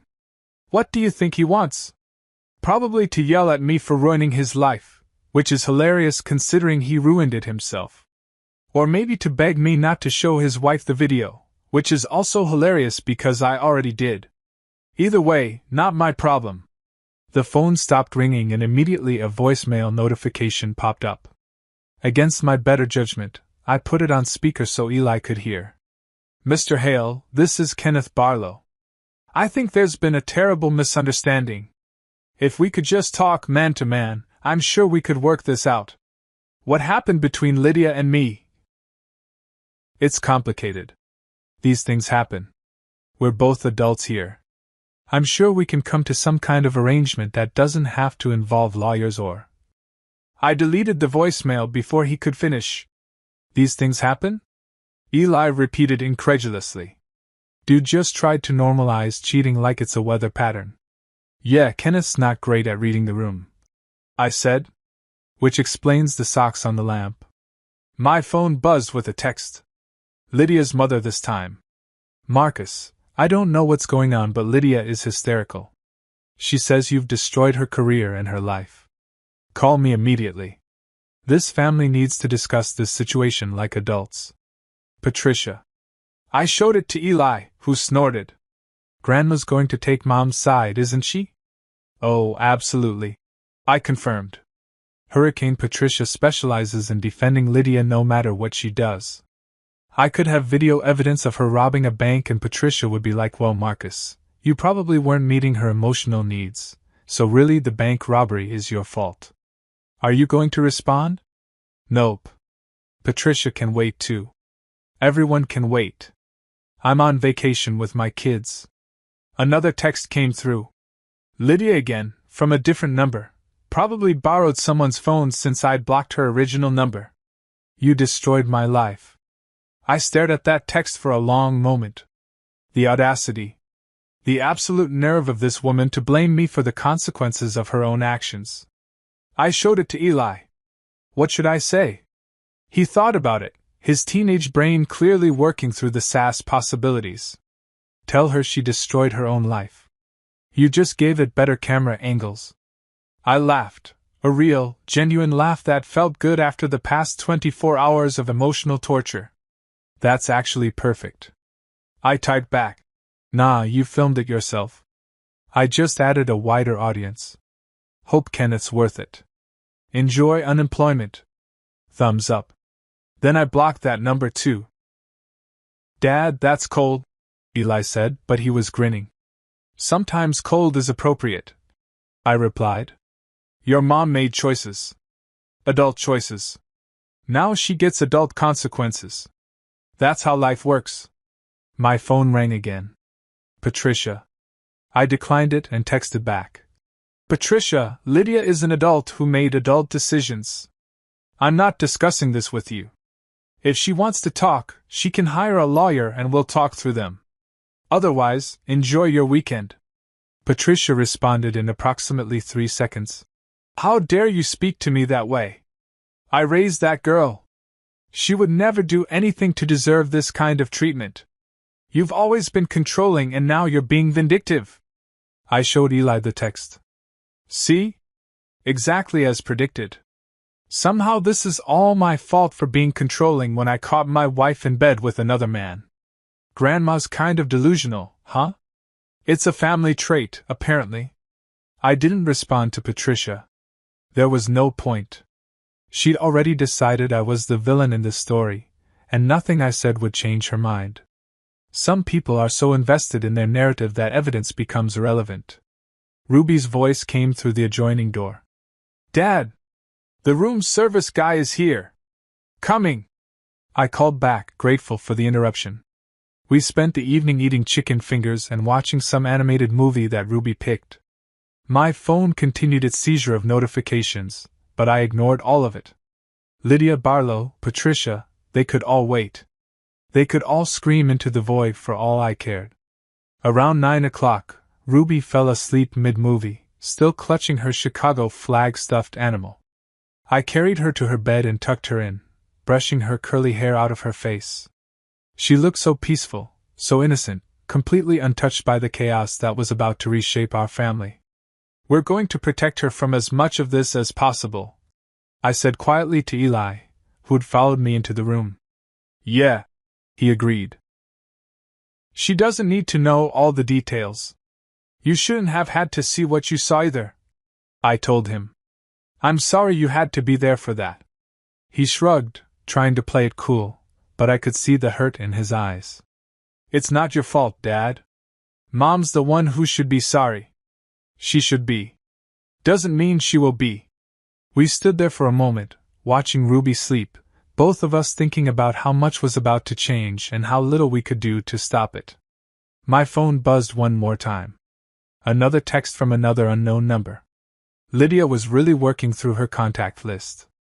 Marcus, please, we need to talk about this. You're being unreasonable.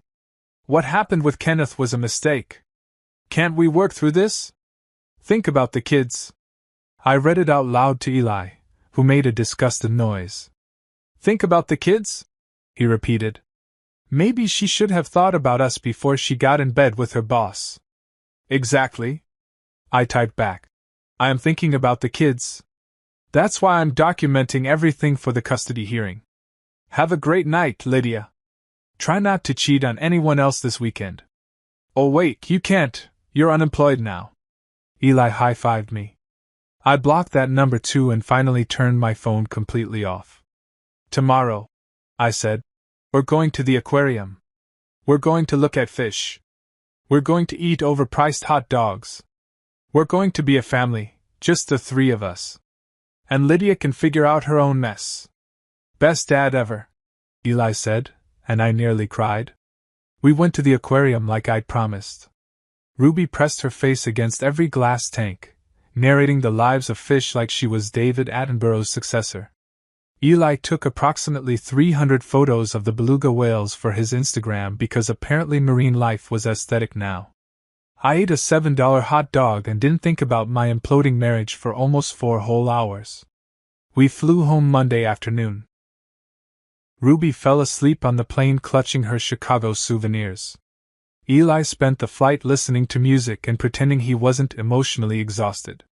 I spent it mentally preparing for whatever fresh hell was waiting for us back home. Spoiler alert, it was Lydia. Tuesday morning, I was making breakfast, actual homemade pancakes this time, not the burnt disasters from last week, when someone started pounding on our front door like they were trying to break it down with their fists. "Dad, someone's trying to murder our door," Eli called from the living room where he was doing online homework. I looked through the peephole, and there she was. Lydia. My wife of 17 years, mother of my children, professional homewrecker, looking like she'd been dragged through hell backwards and then pushed through again for good measure. Her hair was a mess, not the cute messy, "I haven't brushed it in 2 days" messy. Mascara was streaked down her face like she'd been auditioning for a raccoon impersonator role. She was wearing yoga pants and an oversized sweatshirt that I recognized as one she'd borrowed from me about 5 years ago and never returned. She looked absolutely miserable. Good. I opened the door. "Lydia. What a surprise." "Oh wait, I'm great at surprises now. Learn from the best." "How could you do this to me, Marcus?" she yelled, loud enough that Mrs. Chin from next door probably heard every word. "How could you destroy my entire life?" I leaned against the doorframe, remarkably calm considering the circumstances. Let me think. You mean record your betrayal? Document you cheating on me with your married boss in a hotel room that your company was paying for? I don't know, Lydia. I guess I'm just goal-oriented like that. Big on following through with projects. You sent that video to his wife. She was practically screaming now. You got me fired. You ruined my career. Actually, you ruined your own career when you decided sleeping with your boss was a good professional development strategy. I just made sure the right people had all the relevant information. Think of me as a helpful consultant. You love consultants. Her face was turning red, that angry flush that used to make me want to calm her down and fix whatever was wrong. Now it just made me tired. I lost everything. My job, my income, my reputation. Do you have any idea what you've done? Oh, I know exactly what I did, I said. I documented evidence of adultery that's going to work heavily in my favor during our divorce proceedings. Speaking of which, I turned back into the house and grabbed the manila envelope I'd left on the entry table specifically for this moment. Divorce papers. Sign at your convenience. Try not to cheat on the pen. I held out the envelope. She stared at it like I just handed her a live snake. You can't be serious, she whispered. Marcus, we've been married 17 years. We have children. We can work through this. What happened with Kenneth was a mistake. A stupid mistake. Can't we go to counseling? Counseling? I raised an eyebrow. Lydia, you weren't confused about whether sleeping with your boss was appropriate. You weren't having an identity crisis. You made a choice. Multiple choices, actually, over what I'm guessing was weeks or months. So no, we're not going to counseling. We're going to divorce court. She started crying harder, those big dramatic sobs that used to make me melt. Now they just felt manipulative. How can you be so cold? Don't you care about our family? I care about our family so much that I'm removing the person who betrayed it, I said. The kids deserve better than a mother who thinks hotel affairs are acceptable behavior. That's when Eli walked into the entryway. He'd clearly been listening to the whole thing. He looked at his mother with an expression that was somehow both disappointed and detached, like he was observing a stranger throwing a tantrum. Mom, he said, his voice flat. Maybe next time use Zoom for your meetings. Way less dramatic. Better for the environment too, no travel costs. Ruby appeared behind him, rubbing sleep from her eyes. She'd been napping on the couch. Mommy? Why are you crying? Lydia looked at our daughter, seemed to pull herself together slightly. Ruby, baby, Daddy's being very mean to Mommy right now. Nope. I cut her off. We're not doing that. Ruby, go back to the living room. Eli, take your sister. I'll be done here in a minute. Eli guided Ruby away, but not before she asked in her innocent 9-year-old voice. Did Mommy finish her work meetings? I had to bite my lip to keep from laughing at the unintentional savagery. Once the kids were out of earshot, I looked back at Lydia. Sign the papers. We'll figure out custody arrangements through lawyers. You can see the kids, obviously, but I'm going for primary custody given the circumstances. You bastard, she hissed. Maybe, I agreed. But I'm a faithful bastard who didn't destroy our family because I couldn't keep it in my pants. Now if you'll excuse me, I have pancakes burning. I closed the door in her face, walked back to the kitchen, and started laughing so hard I had to sit down. Eli poked his head around the corner. Dad? You okay? Yeah. I managed between laughs. Yeah, buddy. I'm actually pretty great. 3 weeks later, the dust settled. Lydia moved in with her sister across town. Cassandra Barlow sued her ex-husband for $50 million in the messiest divorce Chicago had seen all year. The internet loved every minute of it. Kenneth Barlow became a cautionary tale about terrible life choices and even worse sock placement. As for me, I was free. I cooked breakfast with the kids every morning, pancakes that were only slightly burnt. I learned to braid Ruby's hair, badly, but she wore my crooked braids with pride. I helped Eli start a coding club at school, which he claimed was actually pretty cool for something Dad suggested. One night Ruby asked, Daddy, do you miss Mommy? I thought about it honestly. Sometimes. But sometimes missing someone is better than living with them. Eli added, So when are we surprising someone else? I laughed. Next time, let's surprise Grandma. Lower risk, fewer lawsuits. That's how the best-intentioned surprise trip became my greatest comeback story. Because sometimes when life burns your house down, you don't rebuild, you roast marshmallows in the fire and watch everything that hurt you turn to ash. At the company's meeting, my wife's father, the CEO, said coldly, We're letting you go. Performance issues. When I got home, my wife handed me a list of homeless shelter and said, Now that you're jobless, I don't need you anymore. I left silently. Few days later, she and her father called me 164 times, after realizing who I really was. There's a certain kind of silence in corporate boardrooms that feels like a funeral for your paycheck. That's the sound I walked into that morning, 15 minutes early, because being punctual is apparently the last shred of professionalism I have left. The place looked like it was designed by someone who thought emotionally cold was a color palette. Mahogany table so polished you could perform surgery on it. Chrome chairs that squeak just enough to remind you you're replaceable. An air conditioning set to polar betrayal. I took my usual seat near the middle because I'm a humble man. Humble enough to pretend I wasn't married to the CEO's daughter, and humble enough to keep showing up despite knowing every meeting felt like a trap dressed in a tie. At the head of the table sat Gregory Whitmore, founder, CEO, and self-appointed god of Whitmore Systems. He was the kind of man who made motivational posters obsolete because he sucked the motivation out of everyone in a 10-foot radius.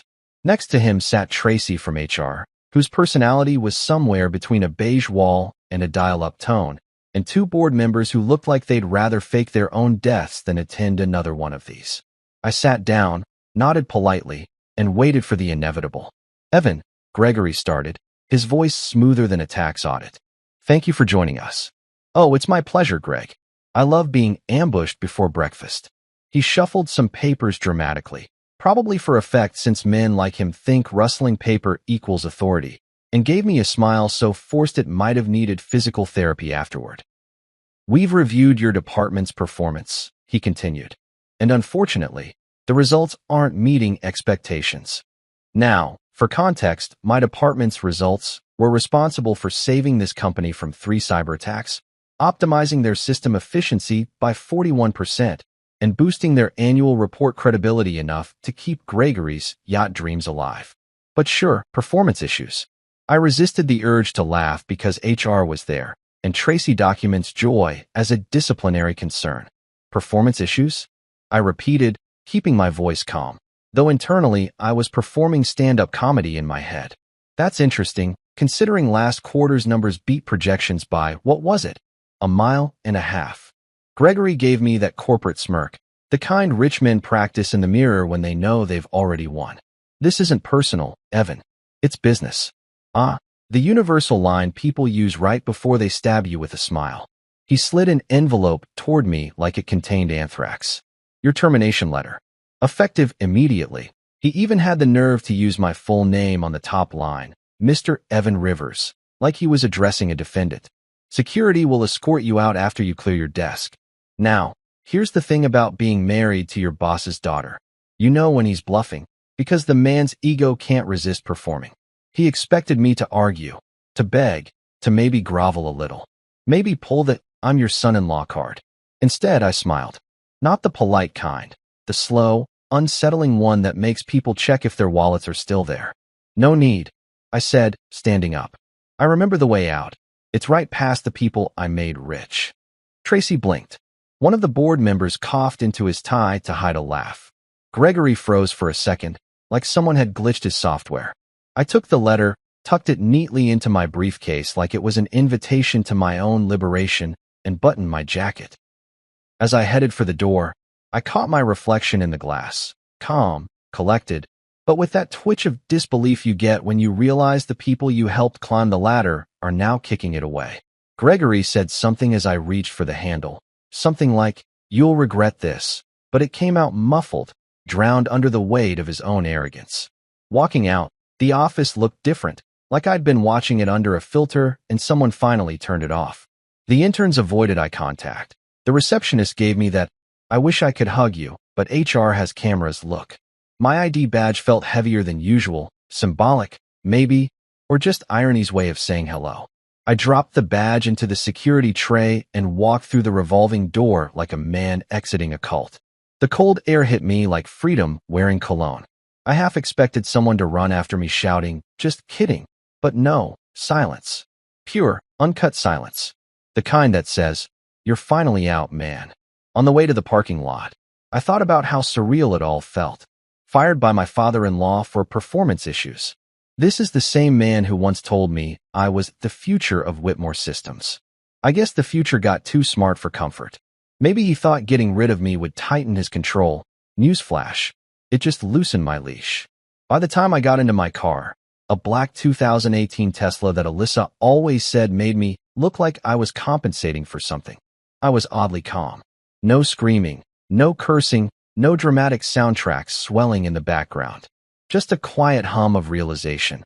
They thought they'd ended me, but they'd just signed a sequel. I drove out of the parking lot, past the building that had been both my paycheck and my prison. And as I waited at the red light, I saw Gregory's reflection in the mirrored lobby window, standing, arms folded, staring after me like a king watching a pawn escape the board. I gave a little wave, the kind that says, "You'll miss me when your servers crash," and pulled away. Traffic was light. The radio played some upbeat song that didn't match my mood, and for the first time in years, I didn't feel like I was on someone else's schedule. My phone buzzed twice. Alyssa. I didn't answer. I wasn't ready to explain to my wife that Daddy Dearest had just fired me. Knowing her, she'd probably ask if it meant she had to cancel her spa appointment. Halfway home, I stopped for coffee at this hole-in-the-wall diner where the waitress called everyone Han, and the coffee tasted like ambition and regret. I sat by the window, took a sip, and finally laughed. Not a bitter laugh, more like the kind that bubbles up when you realize the joke's on them. They thought they'd thrown me out. They'd actually set me free. Still, I replayed the meeting in my head. Every detail, every micro-expression. Because I knew Gregory's type. Men who confuse control with competence. He'd built an empire on fear, on intimidation, on the idea that everyone was replaceable. Everyone except him. And that, my friend, is the Achilles heel of every self-made tyrant. They think they're invincible right up until the moment they trip over their own ego. I finished my coffee, left a tip big enough to make the waitress smile, and walked out with one clear thought. They had no idea who they'd just fired. They thought they'd taken my job, but they'd forgotten. I built the damn foundation they were standing on. Literally. As I got back into my car, the sun broke through the clouds in that dramatic movie way, like the universe was throwing me a bone. I turned the ignition, grinned, and said to myself, "Congratulations, Evan." You just attended your own freedom party. Dress code, fired. You expect sympathy, maybe a shoulder squeeze, or at least a we'll get through this speech. What I got was my wife, Alyssa, sitting at the kitchen island in silk pajamas that probably cost more than my first car, swirling wine like she was auditioning for a commercial called Divorce, the prequel. She barely looked up from her phone. "You're home early," she said, in that tone people use when the pizza arrives before they're ready to tip. "Yeah," I said, setting my briefcase down. The company decided to go in a different direction. Apparently, that direction doesn't include me. Her head snapped up, and I swear, her eyes lit up like it was Christmas morning, and she just unwrapped a new personality disorder. "Wait, you got fired?" she asked, leaning forward, smile creeping across her face like she'd been waiting for this exact headline. If love is patient and kind, whatever this was belonged in a horror movie. She reached into her designer tote, her emotional support purse, and slid a folded piece of paper across the marble countertop. It had that crisp, deliberate fold of something pre-planned. I unfolded it and found a list of homeless shelters. I blinked, looked at her, looked back at the list. Each shelter was neatly highlighted in pink, with one circled and a note scribbled beside it, "Free Wi-Fi." She sipped her wine like a Bond villain. "Now that you're jobless," she said, "I don't need you anymore." There's a moment in every man's life when he realizes he's not part of a marriage, he's part of someone's brand. This was mine. I stared at her, trying to process how a woman who once cried because I forgot to buy oat milk now looked like she was about to write an eviction notice on my forehead. "You had this ready," I said, not really asking. She shrugged. "Greg told me last week that things weren't going well at work. I figured this was coming." "Ah yes, Greg, father of the year, destroyer of careers, and apparently the family grapevine." "So," I said, trying not to laugh, "you had time to make a list. That's considerate. You even picked one with free Wi-Fi. Thoughtful." She didn't even blink. "You're not funny, Evan. You've been dragging me down for years. My friends are moving forward in life, getting sponsorships, launching brands, marrying up, and here you are, still playing tech boy." I almost wanted to applaud. The audacity was Olympic level. "Tech boy? You mean the guy who's been paying for your yoga retreats, your car, and the half of this house your brand deals haven't touched?" "Details," she said with a smirk, pouring herself another glass of wine. "You should have aimed higher." I leaned against the counter, crossing my arms. "Funny thing, Alyssa, you said the same thing on our wedding night. That got a glare sharp enough to slice marble." She stood, the robe falling slightly off her shoulder like she practiced dramatic exits for sport. "You're not going to beg?" she asked, almost disappointed. "No," I said. "I don't do sequels." I grabbed my bag, just a duffel with some essentials, and started walking toward the door. She followed, laughing. "Where are you even going? You don't have a job. You don't have a place. What? You think you're just going to wander off into the sunset like some movie hero?" I looked back at her, smiling. "No, Alyssa, I'm going to go find peace. You should try it sometime."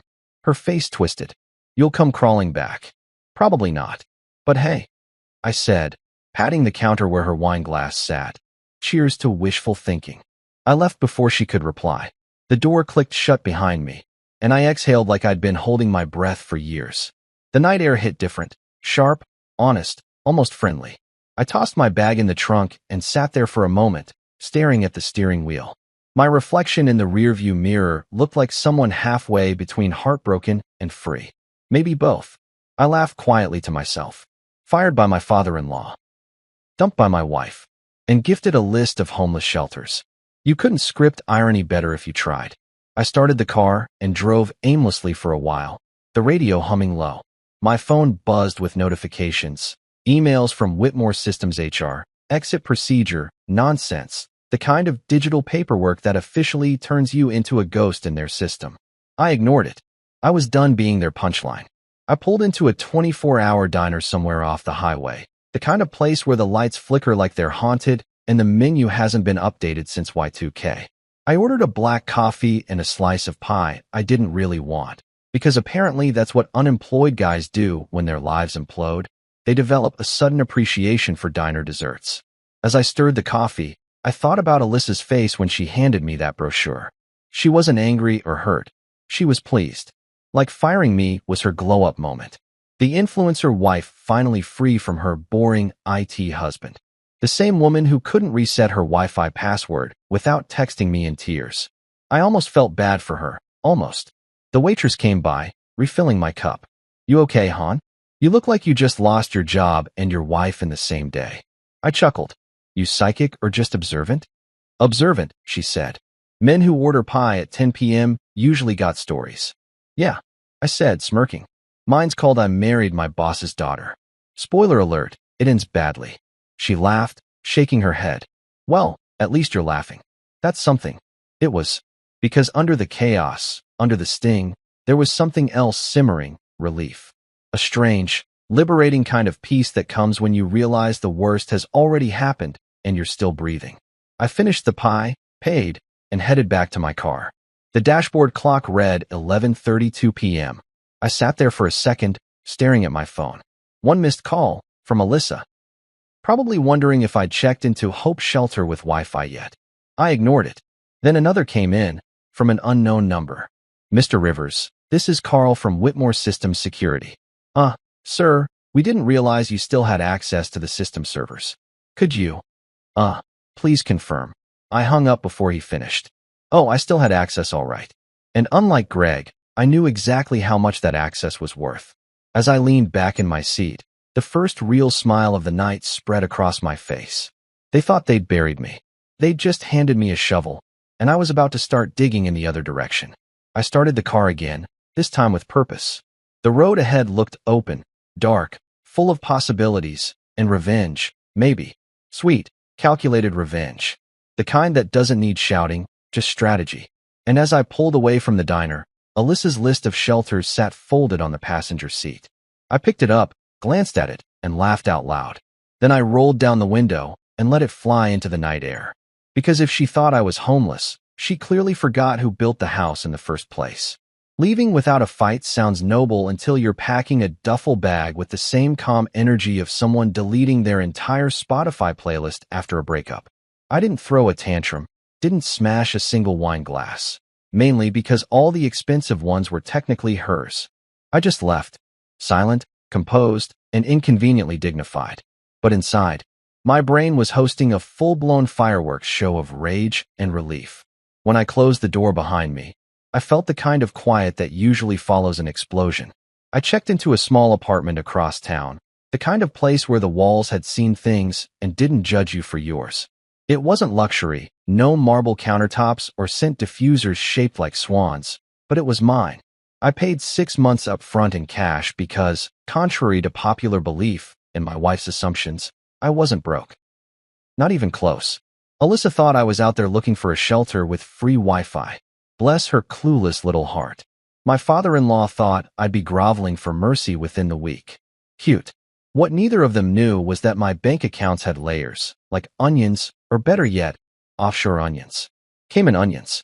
See, years ago, I learned that marrying into power means learning to play the long game. While Gregory Whitmore was busy building his empire of overpriced mediocrity, I was quietly building something smarter. My secret project, Nexaware Technologies, started as a hobby, something I worked on during those useless IT support shifts Greg forced on me. I remember him saying once, "Son, some people are visionaries, and some just fix the Wi-Fi." I smiled that day because I already knew which one I was. Nexaware was a cybersecurity platform so advanced even Whitmore Systems couldn't crack it, and they tried. 3 years ago, when they acquired it, Greg strutted around like he'd made the deal of the century. The acquisition documents were clean, the money wired, and the patents secured under a shell company name he didn't think twice about. E. Rivers Innovations. Guess what the E stands for, Greg? Evan. Rivers. Me. What no one realized was that I never sold the controlling license. I sold them access, temporary, renewable access, tied to a separate holding company registered offshore. They thought they'd bought a product. What they really bought was a subscription with me, as the admin 12% ownership remained mine. Hidden, legal, and quiet. It was like owning the land beneath someone's mansion and waiting for the day they forgot to pay rent. So technically, when Gregory fired me, he also fired his biggest silent investor. Poetic, isn't it? The man spent years reminding me that I was lucky to be family. Turns out, He was the one living off my code. I sat on the worn couch in my new apartment that night, scrolling through the news on my laptop. Whitmore Systems had just posted a glowing press release, strategic leadership realignment to enhance operational efficiency. Translation: they fired the son-in-law and hoped the stock wouldn't notice. I chuckled and poured myself a drink from the minibar. Cheap whiskey, but somehow it tasted like champagne. Then came the texts. Alyssa, predictably first, you really left? I stared at the message for a good minute before replying. Yep. Even packed the air you breathe. Then I muted her thread. Next, a message from an unknown number. Mr. Rivers, this is Kevin from accounts. Just a heads up, the Whitmore server renewal date is approaching. Are you handling the license renewal, or should we contact Nexaware directly? I smiled. Oh, Kevin. Sweet, oblivious Kevin. I typed back, leave it with me, because I already knew exactly what I was going to do. The next morning, I woke up at 5:30, not out of discipline but habit. Years of early meetings had programmed me like a lab rat. I made coffee, opened my laptop, and started running diagnostics on the Nexaware backend. Watching those systems hum in real time, knowing every alert, every password, every key file belonged to me, was better than therapy. Whitmore Systems' entire security infrastructure ran on my software. Their contracts, their client databases, their internal communications, all of it. I ran a test lockdown, just for fun. For 20 glorious seconds, Whitmore Systems' firewall went dark. Then I restored it. Like a god playing peekaboo. That's when it hit me. Silence is louder when it's planned. I decided then and there. I wouldn't rant, wouldn't confront, wouldn't seek revenge with fireworks. No, my revenge would sound like a slow, tightening valve. The kind that leaves them gasping before they even realize who's holding the handle. By noon, I'd set up a new LLC under another alias, Rivers Consulting Group. The name sounded boring enough to avoid suspicion, but important enough to get taken seriously. I opened new accounts, restructured my remaining assets, and funneled the Nexaware ownership into a trust. Not the kind of trust you name your kids in. This one had clauses that would make Wall Street lawyers weep. If anything happened to me, the controlling rights reverted to my mother's foundation, not Alyssa, not Gregory, not anyone with the last name Whitmore. At 2 p.m., I got a call from Marcus, my oldest friend and the only person who knew half of my plan. Heard the news, he said. You alive or plotting a Netflix special? Both, I replied, sipping my coffee. Marcus laughed. So what's next? You gonna torch their servers or meditate your way to forgiveness? Neither, I said. I'm going quiet. Quiet, he repeated, skeptical. You don't do quiet. Exactly, I said. That's why it'll work. That night, as I walked down the street toward a corner store to grab dinner, because apparently revenge planning burns calories, I passed a billboard for Whitmore Systems' new ad campaign. Innovation built on integrity. I laughed so hard a stranger looked concerned. If only they knew the foundation of that slogan was currently sitting in my laptop, sipping whiskey and reprogramming destiny. I got back to the apartment, microwaved some instant noodles, and watched the city lights flicker outside the window.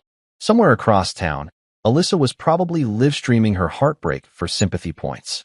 Gregory was probably polishing his whiskey decanter, believing he'd cut out the weak link. Meanwhile, I was sitting in my tiny apartment, grinning like a man who'd just realized he owned the chessboard. There's a power in walking away without slamming doors. People mistake your silence for defeat, but really, it's you taking notes. Every insult, every dismissal, every smug smirk, they all become data points in a blueprint for payback. And trust me, mine was already in version 2.0. Before going to bed, I checked one last thing, the Nexaware renewal contract. Expiration, 7 days. 7 days before Whitmore Systems would realize just how much of their kingdom rested on borrowed ground. I closed my laptop, turned off the light, and lay back on the couch, smiling into the darkness. They thought I'd walked away empty-handed. But here's the truth. When you're the architect of the system, even the wreckage belongs to you. 3 years before that boardroom firing squad, before Alyssa perfected her I married down routine, and before I learned that silence could ruin empires, I was just the tech guy in a corner cubicle of Whitmore Systems. Gregory Whitmore, my beloved father-in-law and part-time Bond villain, had generously offered me a starting position. Translation: know your place, marry the daughter, and maybe, If you kiss enough corporate rings, you'll be allowed to fetch coffee at executive meetings. I still remember the first day. He walked me around the office like I was a rescued stray dog he was proud to domesticate. "Everyone, this is Evan," he said, clapping my back with the kind of enthusiasm that hurts your kidneys. "He's Alyssa's husband, and our new IT support specialist." The crowd gave polite smiles, the kind people save for toddlers showing off finger paintings. "Work your way up, earn your stripes," Gregory said, handing me a laptop that looked like it survived the Cold War. That was his mantra. What he meant was, "I own you now, son." But here's the thing. When someone treats me like I'm beneath them, my brain goes into what I call hidden genius mode. It's that mental gear where you pretend to follow orders while secretly rewriting the universe behind their back. So while Greg thought he had me buried in help desk tickets, resetting passwords, removing viruses caused by interns watching sketchy anime, I was quietly building the skeleton of something that would one day make him sweat through his imported suits. Let's talk about those passwords for a second.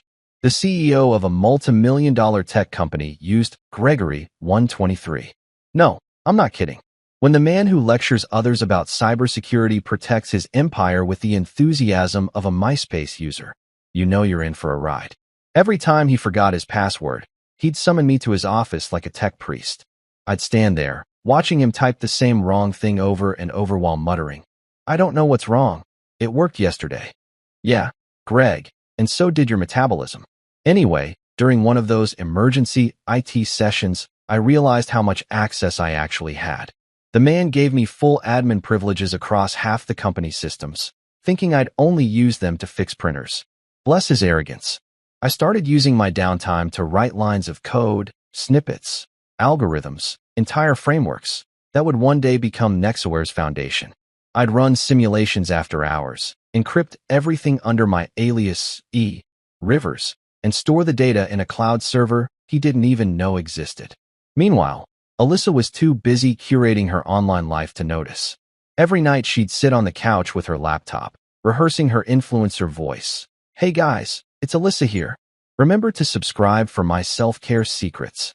Meanwhile, I was in the home office writing security architecture that would make the NSA blush. Our marriage was basically two people living in parallel universes. Hers made of filters and hashtags, mine made of firewalls and revenge potential. At board dinners, Greg loved mocking me in front of everyone. He'd say things like, "You know, Evan here is great with computers. He's basically my in-house tech support." Everyone laughed, including Alyssa, who once added, "Yeah, he even fixes my phone when I drop it in my mimosa." Haha, hilarious. I smiled, nodded, and mentally filed away each humiliation under future payback material. Because that's how hidden genius mode works. You collect insults like receipts. What Greg didn't know was that every time he bragged about his company's next-gen security line, he was really talking about my code. I was the one writing the algorithm that detected intrusion patterns and automated risk isolation. The company thought they were testing a prototype designed by their R&D team. Nope, that was me. Rivers Innovations, quietly patenting every single improvement under my mother's maiden name. By the time the patents were approved, I legally owned the digital backbone of their system. I even got a congratulatory email from the U.S. Patent Office while I was unclogging Tracy from HR's printer jam. Talk about poetic balance. Now, don't get me wrong. I wasn't out to destroy Greg. Not at first. I just wanted to build something of my own, something that wasn't constantly under his thumb. But every smug smirk, every dismissive, "maybe next time, Evan," every time he corrected me in meetings just to hear himself sound smarter, it all added up. By the end of my second year, I realized I didn't just want independence. I wanted leverage. And leverage, my friend, is an art form. It's not loud. It's not dramatic. It's hidden in contracts, in code, in fine print. So while Greg believed he was investing in a tech acquisition to boost his market share, I was quietly positioning myself as the invisible landlord of his empire. The Nexaware deal came up in a board meeting one summer afternoon. Greg strutted into my cubicle later and said, "We just acquired a small cybersecurity firm for peanuts. Should make us bulletproof." I nodded, pretending to be impressed. "Wow, great move, sir." He laughed. "Yeah, they're Founders Anonymous. Some genius who doesn't understand valuation." Idiot probably sold us a gold mine for scrap metal. Oh, Greg, if I'd had popcorn, that moment would have been cinematic. By year 3, I had everything set. The code was fully integrated, the licenses automated to expire on a schedule only I could renew, and the patents watertight. I was a ghost in his system, a line of code he'd never see coming. But I still showed up every day like a model employee. Fixed printers, updated firmware, smiled during meetings while he bragged about his software saving the company millions. I even clapped during his presentations. That's how you hide a revolution. You act like a fan. The final straw came one Friday evening. Greg was hosting his annual corporate gala, complete with a live band and enough champagne to drown a horse. I was at the buffet table, enjoying my only payment, free food, when he approached with a martini in hand. You know, Evan, he said loudly, if you ever get tired of tech support, maybe we'll find you something in the mailroom. Everyone around him laughed. Alyssa joined in, hand on his arm, eyes gleaming. I smiled and said, sure thing, sir. Maybe someday I'll run this place from the basement. He chuckled, over my dead body. Funny how life foreshadows itself. That night, I went home, opened my laptop, and looked at the digital fortress I'd built. Every line of code, every algorithm, every hidden control, all waiting. I didn't press the red button, of course. Not yet. But I saved the file under a new name, insurance policy. From then on, every condescending look Greg threw my way felt lighter. Every dismissive remark from Alyssa rolled right off. Because deep down, I knew something they didn't. They'd built their world on the foundation of my genius, and one day, they'd learn that foundations have expiration dates. So yeah, Greg built a company. But me? I built the backdoor. When you've spent years being underestimated, revenge doesn't arrive like thunder. It arrives like an email notification. Quiet, polite, devastating. The day after my silent relocation, I woke up to sunlight bouncing off my laptop and the sweet aroma of justice brewing in my coffee maker. My plan was simple: cut the oxygen supply. Not metaphorically, financially, emotionally, digitally. I'd been married into the Whitmore dynasty long enough to know where every artery was, and more importantly, which ones they didn't even know existed. Step 1. Joint credit cards. Those lovely little rectangles that funded Alyssa's influencer lifestyle. Frozen. One click, and her Starbucks points were officially on life support. I imagined her face at some designer boutique. Card declined, voice quivering as she said, "That's impossible. I'm married to a Whitmore." "No, sweetie. You were married to a Rivers, and he's done financing your delusion." Step 2. The private family trust account. Gregory always bragged about how bulletproof his family assets were. Bulletproof? Sure, but not Evan-proof. The trust had a small maintenance clause tied to an old Nexaware subroutine, something no one ever noticed because it sounded like tech gibberish. The clause said that if the company's main server failed to validate the software license, the trust account's automated investment feed would pause. So I paused it. Not enough to alert the bank, just enough to make Gregory's precious balance sheets twitch. Step 3. The masterpiece.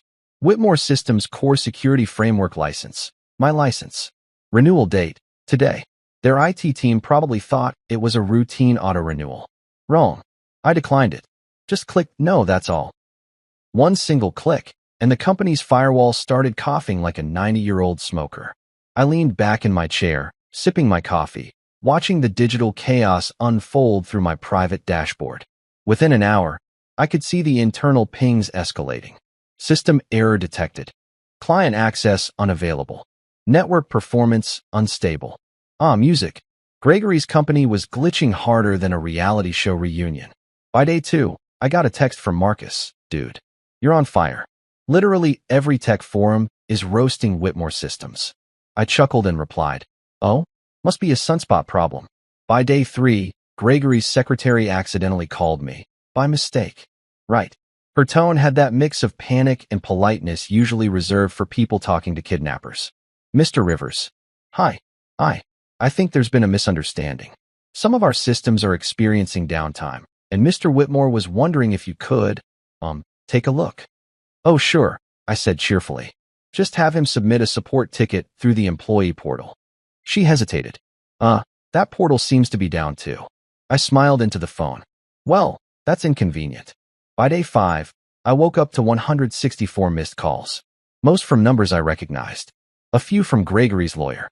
One from Alyssa, which I ignored because peace and stupidity don't mix. The news headlines were starting to catch wind of the unexplained disruptions at Whitmore Systems. Stock dropped 7%. I made pancakes. Later that day, I went grocery shopping. I was halfway down the cereal aisle when a familiar voice called out, "Evan." It was Brent, one of the junior developers from Whitmore. The kid looked frazzled, like someone who hadn't slept since dial-up. "Man, it's chaos in there," he said, grabbing his head. "Everything's failing. The backup servers are looping, and Greg's in full meltdown mode. Rumor is they're calling in an external consultant." "Oh," I said casually, tossing a box of Frosted Flakes into my basket. "Hope they find someone qualified." He laughed nervously. "You always said they didn't pay attention to infrastructure risks. Guess you were right." "Guess so," I said, smiling. "Take care, Brent. And hydrate." When I got home, I checked my phone again. Another message from Alyssa. "Dad wants to talk. Just pick up already. Please." I didn't reply. Instead, I sent a polite email to Gregory's assistant. "Dear Ms. Sanders, I appreciate your outreach regarding the recent system instability. Unfortunately, I'm unavailable for consulting at this time. However, I can refer you to a capable IT firm once I finish my pancake." Then I signed it with, "Warm regards, Evan Rivers, founder, Nexaware Technologies." By day 7, the full meltdown hit. Gregory himself called me. I almost didn't pick up, but the temptation was too good. "Evan," he said, his voice hoarse. "We need to talk." "I thought you fired me, Greg," I said calmly. "Corporate restructure, remember?" "That was a mistake," he admitted. "Look, the system failures, these aren't normal. We're bleeding contracts. I know you had access. Maybe there's something you can do to help." There it was, the crack in the king's crown. "Sure, I could help," I said, keeping my tone even. "But that would mean revisiting my role, and my compensation, and my respect, which, last I checked, was terminated without notice." He exhaled, that deep sigh of a man who finally realizes his empire's built on sand. "Evan, name your price." I pretended to think. "I'll get back to you." Then I hung up and laughed so hard I nearly dropped my coffee. It wasn't about the money. Not anymore. It was about making him feel the helplessness he'd dished out so casually all those years. That night, Marcus came over with beers. "So, you're officially a cyber ghost haunting your ex-boss's servers," he said. "How's that feel?" "Peaceful," I replied, clinking bottles. "Like a digital spa day." We sat on the balcony, overlooking the city. He whistled. "You ever gonna tell him the full truth? That you own the system?" "Eventually," I said. "Right now, I'm enjoying the foreplay." He laughed. "You're insane." "Maybe," I said. "But at least I'm interesting." By midnight, Whitmore Systems' official website had crashed. Their social media page posted an apology so vague it could have been written by a magic 8-ball. I watched it all unfold, not with glee exactly, more like satisfaction. Years of swallowing insults, of smiling through disrespect, of fixing problems I didn't cause. It all led to this symphony of digital karma.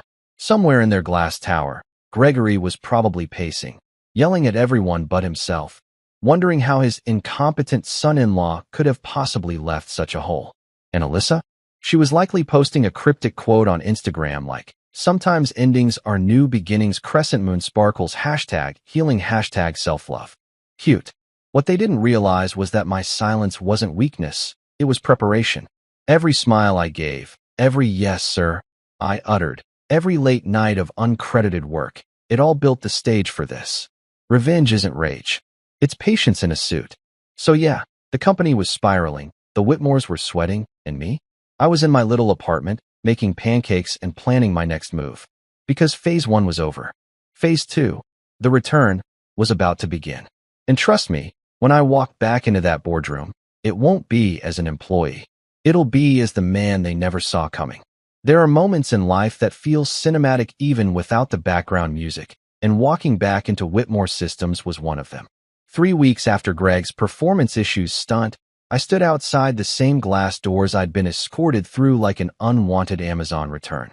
Only this time, I wasn't coming as the IT guy or the obedient son-in-law. I was walking in as the man holding 70% of their digital oxygen supply. The building looked the same, sleek, sterile, humming with self-importance. but it smelled different. Panic has a scent, and this place reeked of it. The receptionist, bless her, froze when she saw me. "Mr. Rivers?" she said, as if saying my name might trigger an alarm. "Do you, have an appointment?" I smiled. "No, but your CEO does."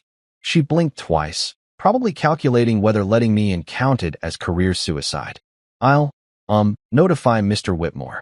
"Do that," I said, "and tell him it's urgent." From his biggest investor. That line worked faster than caffeine. Within minutes, Greg's assistant appeared, visibly sweating. "Mr. Rivers, right this way." She tried to sound composed, but her voice had that quiver you hear right before someone's annual review. The elevator ride up was quiet, except for the faint ping of emails flooding her phone. When the doors opened, I was greeted by chaos wrapped in business casual. The boardroom was packed, Gregory pacing like a caged lion, board members whispering, HR pretending to take notes like anyone cared. Tracy from HR shot me a look that said, "Oh God, he's back," which only made me smile wider. Gregory turned when he heard the door close. His face went pale, the kind of pale reserved for ghosts and freshly fired CEOs. "Evan," he said, voice tight. "You came." "I was invited," I said, dropping my briefcase onto the table with a satisfying thud. And honestly, Greg, I missed the ambience. Nothing like corporate despair in the morning. The room went silent, except for the air conditioner trying its best to cool the tension. I took the seat at the end of the table, the seat Gregory had always occupied. He frowned. "That's my seat." I leaned back, crossing one leg over the other. "Not today." For a few seconds, no one moved. The board members shifted uncomfortably, unsure who technically outranked who at this point. I opened my folder, neatly printed financials, legal notices, and one thick envelope labeled license agreement. Nexaware Technologies. "Let's make this simple," I said.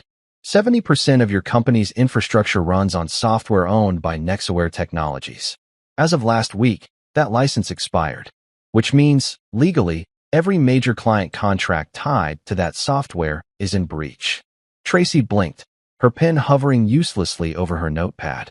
One of the board members, a tall guy named Richard, who always smelled like expensive regret, cleared his throat. "You mean to say the company doesn't own its primary framework?" I smiled. "Oh, they thought they did. They paid for access, not ownership. There's a difference. You'd be amazed how many executives don't read the fine print." Greg's jaw tightened. "You deceived us." "No," I said. "I did my job. You just assumed that meant you owe me too." He slammed a hand on the table, his voice rising. "You sabotaged my company." "Correction," I said calmly. "Our company. You just didn't realize I was on the ownership side." The room murmured. Someone whispered, "Is this legal?" Another replied, "It's brilliant." I continued, sliding a few printed pages across the table. "Here's the fun part. While your team's been trying to fix your technical issues, I've been running an audit.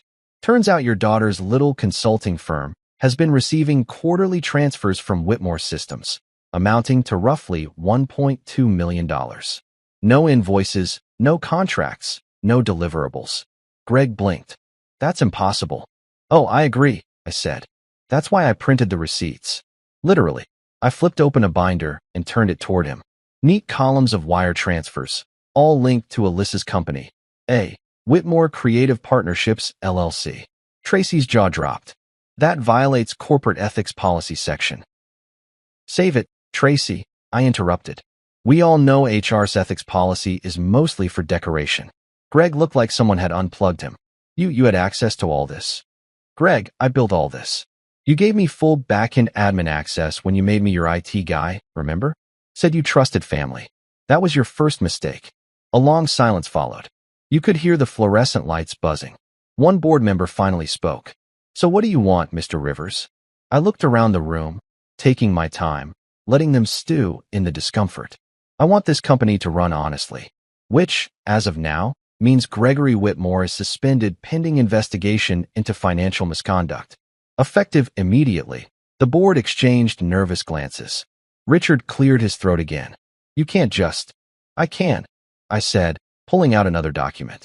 Per the bylaws of Whitmore Systems, any shareholder holding more than 10% of the company's intellectual property rights can call for an emergency board vote in the event of compromised leadership.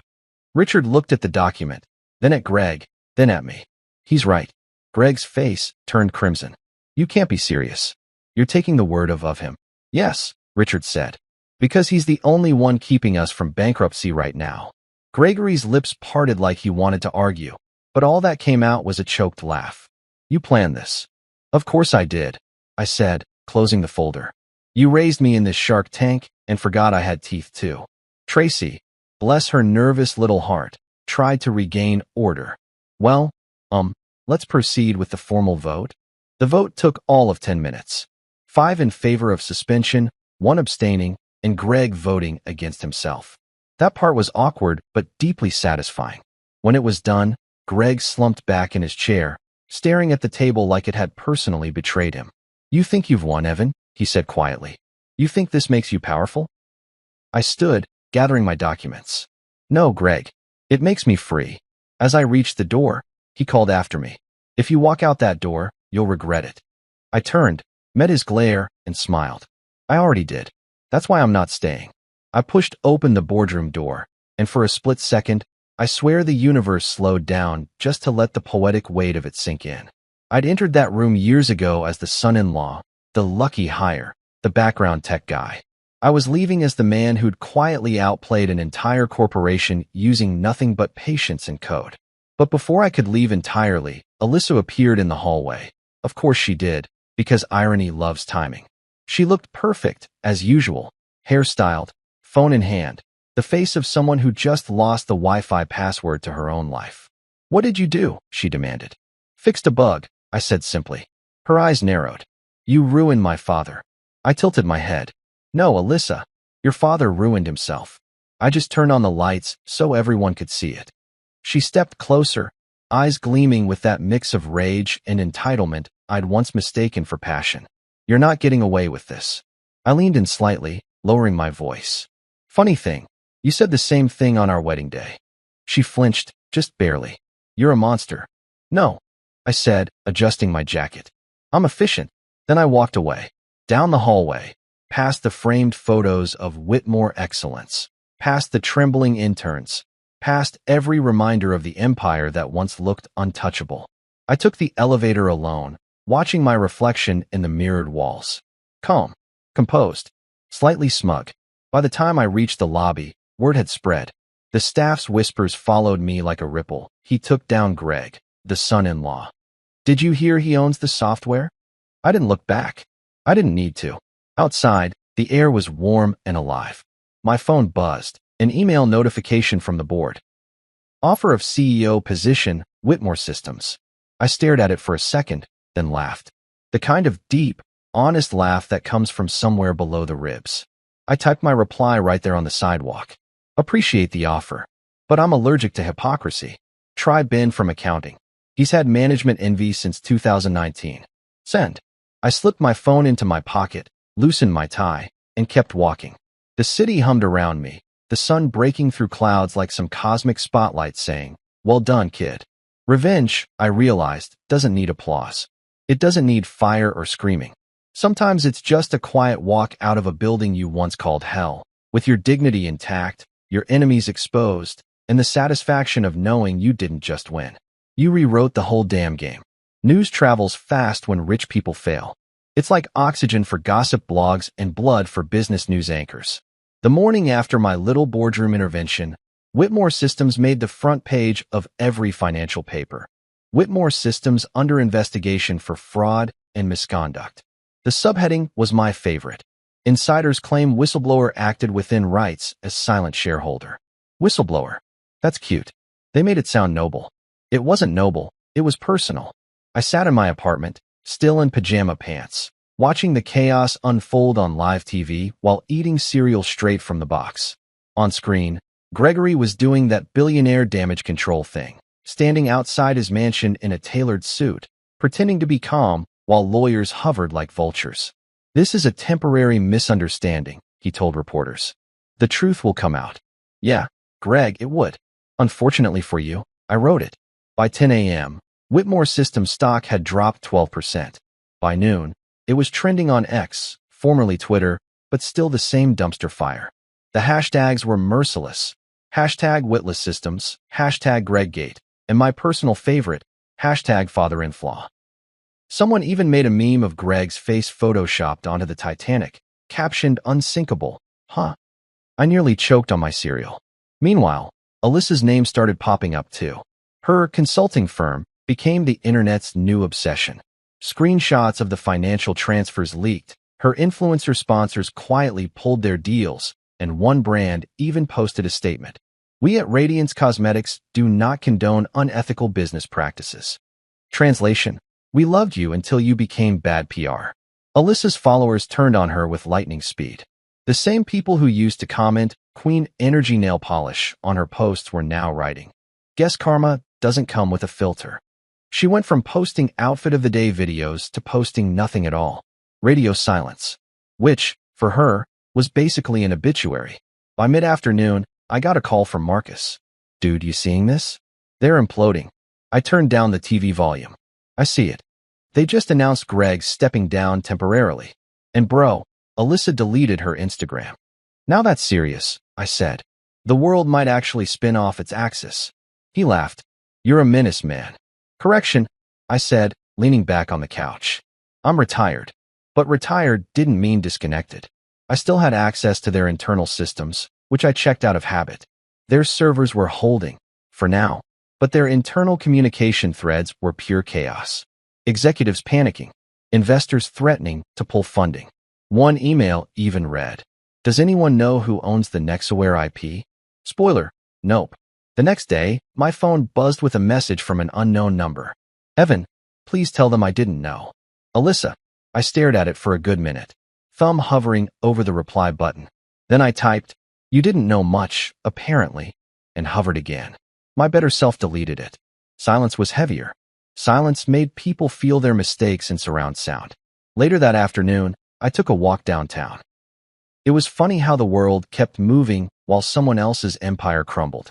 People ordering coffee, walking dogs, honking at traffic lights, completely unaware that somewhere, a man who once called me a charity hire was watching his empire burn. There's poetry in that kind of oblivion. As I passed a newsstand, a headline caught my eye.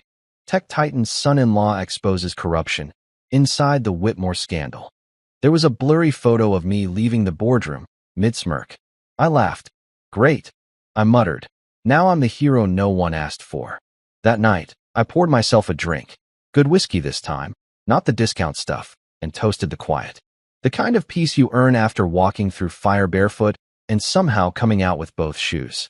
I checked my email one more time before bed and saw something unexpected, a message from Clara Jensen. Clara was an old colleague from my early days at Whitmore, one of the few people who treated me like a human instead of Greg's charity project. The subject line read, couldn't resist. The email said, just wanted to say I saw what you did. You turned corporate betrayal into a TED Talk. Drink soon? You deserve something better than instant noodles and revenge. I smiled. Clara always had a way with words. The following week, the investigation went public. Turns out, the Securities and Exchange Commission doesn't appreciate creative accounting. The Whitmore's private auditors found discrepancies. Translation, they got caught cooking the books. Greg's offshore assets were frozen faster than last year's turkey, and he was forced to step back indefinitely. Alyssa's mother, Madeline, the walking Botox sculpture, fled to Arizona for spiritual detox, which is rich, considering that woman's soul has probably been on airplane mode since 1987. As for Alyssa, she tried rebranding. She posted one last video, teary-eyed, voice trembling, playing the victim like it was Broadway. I didn't know what my father was doing, she said, and I never wanted to hurt anyone. The comments section was brutal. Girl, you knew. You were cashing the checks. We prefer our influencers with ethics, not offshore accounts. Her video went viral for all the wrong reasons. Within days, her management dropped her, and her name became a punchline on late-night shows. Jimmy Fallon even said, if you think your family dinners are awkward, imagine being a Whitmore. Meanwhile, I started quietly rebuilding my life. Clara and I grabbed that drink she'd promised, a rooftop bar overlooking the city. She raised her glass. To poetic justice, she said. To poetic coding, I replied. She grinned. You know, you could easily take over Whitmore systems now. I shook my head. Nah, I'm done babysitting billionaires. I'd rather build something new. And I did. Within a month, I poured a portion of my settlement money into something I called the Thomas Rivers Initiative, named after my late mother. It was a scholarship program for young programmers from low-income backgrounds. Kids who reminded me of myself before I learned to smile through boardroom humiliation. We launched with a small press release, nothing flashy. But the applications flooded in. Turns out, when you stop trying to impress the world that burned you, it starts looking at you differently. One afternoon, while reviewing applications, I got another call from an unknown number again. Against my better judgment, I answered. Evan. It was Alyssa. Her voice was raw, unfiltered. Ah, I said. The internet's favorite cautionary tale. She ignored the jab. I just wanted to say, I never thought you'd actually do it. Do what? Stand up for myself? I didn't mean it like that, she said quietly. Dad's destroyed. Mom's gone. And me? I can't even walk into a coffee shop without someone whispering. Sounds like karma's got good aim. Silence. Then she said, Are you happy? I hesitated. Yeah. Happier than I've been in a long time. You're enjoying this, she accused, voice cracking. Not really, I said. Enjoyment implies it was fun. This was necessary. She sniffed, like she wanted to say something else, but instead she whispered, Goodbye, Evan. Goodbye, Alyssa. I hung up and sat there for a long time, staring out the window. The city lights blinked back like a Morse code message I didn't need to decode. I wasn't angry anymore. I wasn't vindictive. I was just done. The world eventually moved on. The Whitmore scandal became old news, replaced by newer disasters and fresher memes. Greg's name still popped up occasionally, in lawsuits, in think pieces about corporate accountability, and once in a charity gala brochure that hilariously listed him as former visionary. Alyssa resurfaced months later in a small town running a yoga studio called Renewal. I almost respected it. Almost. As for me, I kept building. Nexaware thrived, rebranded under my own name this time. No secrecy, no aliases. I even started mentoring young engineers, teaching them not just how to code, but how to read contracts, protect their ideas, and never let anyone treat them like disposable labor. One evening, Clara stopped by my office with takeout. You ever think about forgiving them? She asked between bites of noodles. I thought for a long second. Forgiveness is overrated, I said. Peace is better. She smiled. You really turned your pain into profit. I laughed. I call it emotional capitalism. Weeks later, I found myself back near the Whitmore building. The company had changed its name. Whitmore Systems was now Nexus Global, because apparently slapping new on old sins makes investors feel better. I stood across the street, watching employees come and go. Nobody recognized me. Good. I wasn't there to gloat. I was there to make sure the past really was behind me. The last time I'd walked out of that place, I was angry. This time, I just felt calm. There's something deeply satisfying about knowing you could destroy someone again, but choosing not to. That's real power, the kind that doesn't scream or demand attention. It just exists. As I turned to leave, my phone buzzed, an alert from one of the scholarship recipients. A kid named Malik had just landed an internship at a major cybersecurity firm. His message was simple. Mr. Rivers, thank you for believing in me. One day, I'll build something that changes everything. I smiled. Maybe he would. Maybe that's what all of this was for. Not revenge, not ego, but legacy. Because sometimes, the fall of one empire is just the beginning of another. And this time, the foundation was clean. They say success is the best revenge, but I prefer to think of it as clarity with a payroll. When you've been through humiliation, betrayal, and a corporate soap opera that could win an Emmy, rebuilding isn't just about bouncing back. It's about redesigning the entire blueprint. After the Whitmore fallout, I could have retired. I had more money than I'd ever need, a library of incriminating emails, and front row seats to watch my enemies' Google reputations rot. But I wasn't interested in Nexaware relaunches under original founder, Evan Rivers, to provide next-gen cybersecurity with integrity. The word integrity wasn't just PR, it was a punchline aimed directly at Greg's ghost. 2 days later, my inbox exploded. Former Whitmore employees, good ones, the real brains, started reaching out. Hey, Evan, heard what happened. Any openings? It was poetic justice watching Greg's old talent crawl out from under his crumbling kingdom, looking for leadership that didn't come with a side of condescension. I hired 6 of them immediately. We weren't just a company. We were the Survivors Club. Then there was Clara. She officially joined as COO, though we both knew titles didn't matter between us. She'd been the one person who saw through my polite, "I'm fine" routine during my Whitmore years. "You're not fine," she used to say. "You're just patient." Now, she'd help me turn patience into profit. Our first week was chaos disguised as progress. Coffee spills, code crashes, and an overenthusiastic intern who mistook my vintage keyboard for that old thing taking up space. But it felt alive, real, messy, human. Every ping of a new client inquiry felt like proof the universe wasn't punishing me. It was redirecting me. One morning, Clara walked into my office holding 2 coffees and that mischievous grin she always wore when she had news. "Guess who just called?" she said. "Please tell me it's not Greg," I replied. "I'm out of popcorn." She laughed. "Nope. Better. A Fortune 500 company wants to pilot our new security software. Said they saw your interview on CNBC. I blinked. Interview. She pulled up her phone. There I was on screen, sitting in some studio, looking calmer than a monk on sedatives. The segment was titled, "The Man Who Outsmarted His Father-in-Law." I hadn't realized my quiet revenge had turned into a redemption arc. The anchor asked me what motivated my success, and my recorded self said, "Underestimation. It's the most renewable energy source on the planet." I almost spit my coffee. Did I really say that? Clara smirked. "You did. And it trended." The pilot deal went through. Suddenly, Nexaware wasn't just back, it was booming. We became the cybersecurity firm that companies actually trusted. Ironically, the Whitmore name still popped up, mostly in sentences like, "Please make sure we don't end up like them." That alone was worth another toast. Meanwhile, Gregory's life was unraveling faster than a cheap necktie. The federal audit had unearthed everything from shady vendor payments to falsified expense reports. Turns out, borrowing against future revenue isn't just creative accounting, it's also illegal. His assets were frozen, his board voted him out permanently, and rumor had it he was now living in a smaller residence. Translation: the guest house of his former mansion. Alyssa, on the other hand, had gone quiet. Her yoga studio in Arizona was struggling, and every now and then, she'd post vague motivational quotes like, "Growth hurts, but so does staying the same seedling." I scrolled past every time. Growth might hurt, but humility must have gone extinct in her zip code.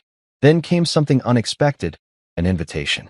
Not from Alyssa, thank God, but from the Chamber of Commerce. They wanted me to speak at a tech conference about ethical innovation. I nearly laughed out loud. A year ago, I was the guy fixing Wi-Fi for people who called me buddy. Now, I was a keynote speaker. Life really is a stand-up comedian. The conference was held in a swanky downtown hotel with chandeliers so bright they could cook breakfast. I walked onto that stage to polite applause, wearing the same calm smile that once unnerved Greg. My speech wasn't scripted. I just spoke from memory, about the quiet power of being underestimated, about ethics not being a liability, and about how failure is just character development for the sequel. When it was over, I got a standing ovation. Some guy from a major tech magazine came up afterward and said, "That was brilliant. You're like the anti-Whitmore systems." I grinned. Best compliment I've had all week. That night, I got back to the office to find Clara waiting. She was sitting at my desk, feet propped up, reading an email on my screen. "You got another offer," she said. "Government contract. Cyber Defense Initiative. Big money." "Let me guess," I said, walking over. "They want us to fix something that shouldn't have been broken." She nodded. "Pretty much." I looked out the window, the city lights winking like they knew something I didn't. "You think we're ready for that kind of responsibility?" She smiled. "You were born ready. You just had to get rid of your in-laws first." We both laughed. It felt good, light, easy. Not the forced laughter of company dinners or the brittle laughter I used to fake in front of Alyssa's friends. This was the sound of real beginnings. Months passed, and Nexaware became more than a company. It became a culture. No politics, no nepotism, no hidden traps in contracts. I made sure of that. Every Friday, we held open forums where anyone could pitch ideas, even interns. And we had a rule: no one eats alone. Because I'd spent too many lunches alone in the Whitmore cafeteria, listening to people whisper. Our success drew attention. Investors called, journalists emailed, and LinkedIn recruiters suddenly remembered I existed. But I wasn't chasing hype anymore. I'd learned that empires don't fall because of failure. They fall because of arrogance. And I'd had enough of that for several lifetimes. One evening, as I was locking up, Clara stopped me. "You know, you could have just walked away and lived quietly," she said. "Why build again?" I thought about it. Because rebuilding reminds me I didn't just survive them. I outgrew them. She nodded, then added softly, "I'm proud of you, Evan." And just like that, something shifted. The tension, the unspoken history, the quiet connection between us. It was all there, humming in the air. I didn't say anything, neither did she. Some things don't need words. Weeks later, NextAware hosted its first scholarship dinner for the Thomas Rivers Initiative. Seeing those young programmers, their eyes bright, their dreams unbroken, was like watching a different version of myself. I gave a short speech, mostly improvised. When I started in tech, I thought power meant being in control. Now I know it means giving it away. The room went silent, then erupted into applause. Afterward, one student approached me, a shy kid named Malik. "Mr. Rivers," he said, "I read about what you did with Whitmore Systems. It's inspiring." I chuckled. "Kid, that's just a fancy way of saying I refuse to stay quiet." He smiled. "Well, I'm glad you didn't." Driving home that night, I realized something. Revenge might have started this story, but redemption was writing the ending. The anger was gone, replaced with a strange, calm gratitude. Every insult, every humiliation, every betrayal, it all led me here. I pulled into my apartment garage and sat in silence for a moment, listening to the hum of the engine die down. My phone buzzed, a notification from an unknown number. Against my better judgment, I checked it. You were right. Silence does hurt more. No name, but I didn't need one. I stared at the message for a long time, then turned off my phone and smiled. Because finally, I understood. The real rebuild wasn't the company, or the money, or the reputation. It was me. I wasn't the fired employee, the humiliated husband, or the lucky son-in-law anymore. I was Evan Rivers, founder, builder, survivor, and finally, free man. And this time, I wasn't just rebuilding a life. I was designing a legacy. 2 weeks after the scholarship dinner, life had finally settled into something resembling peace. The kind of peace that doesn't need noise to prove it exists.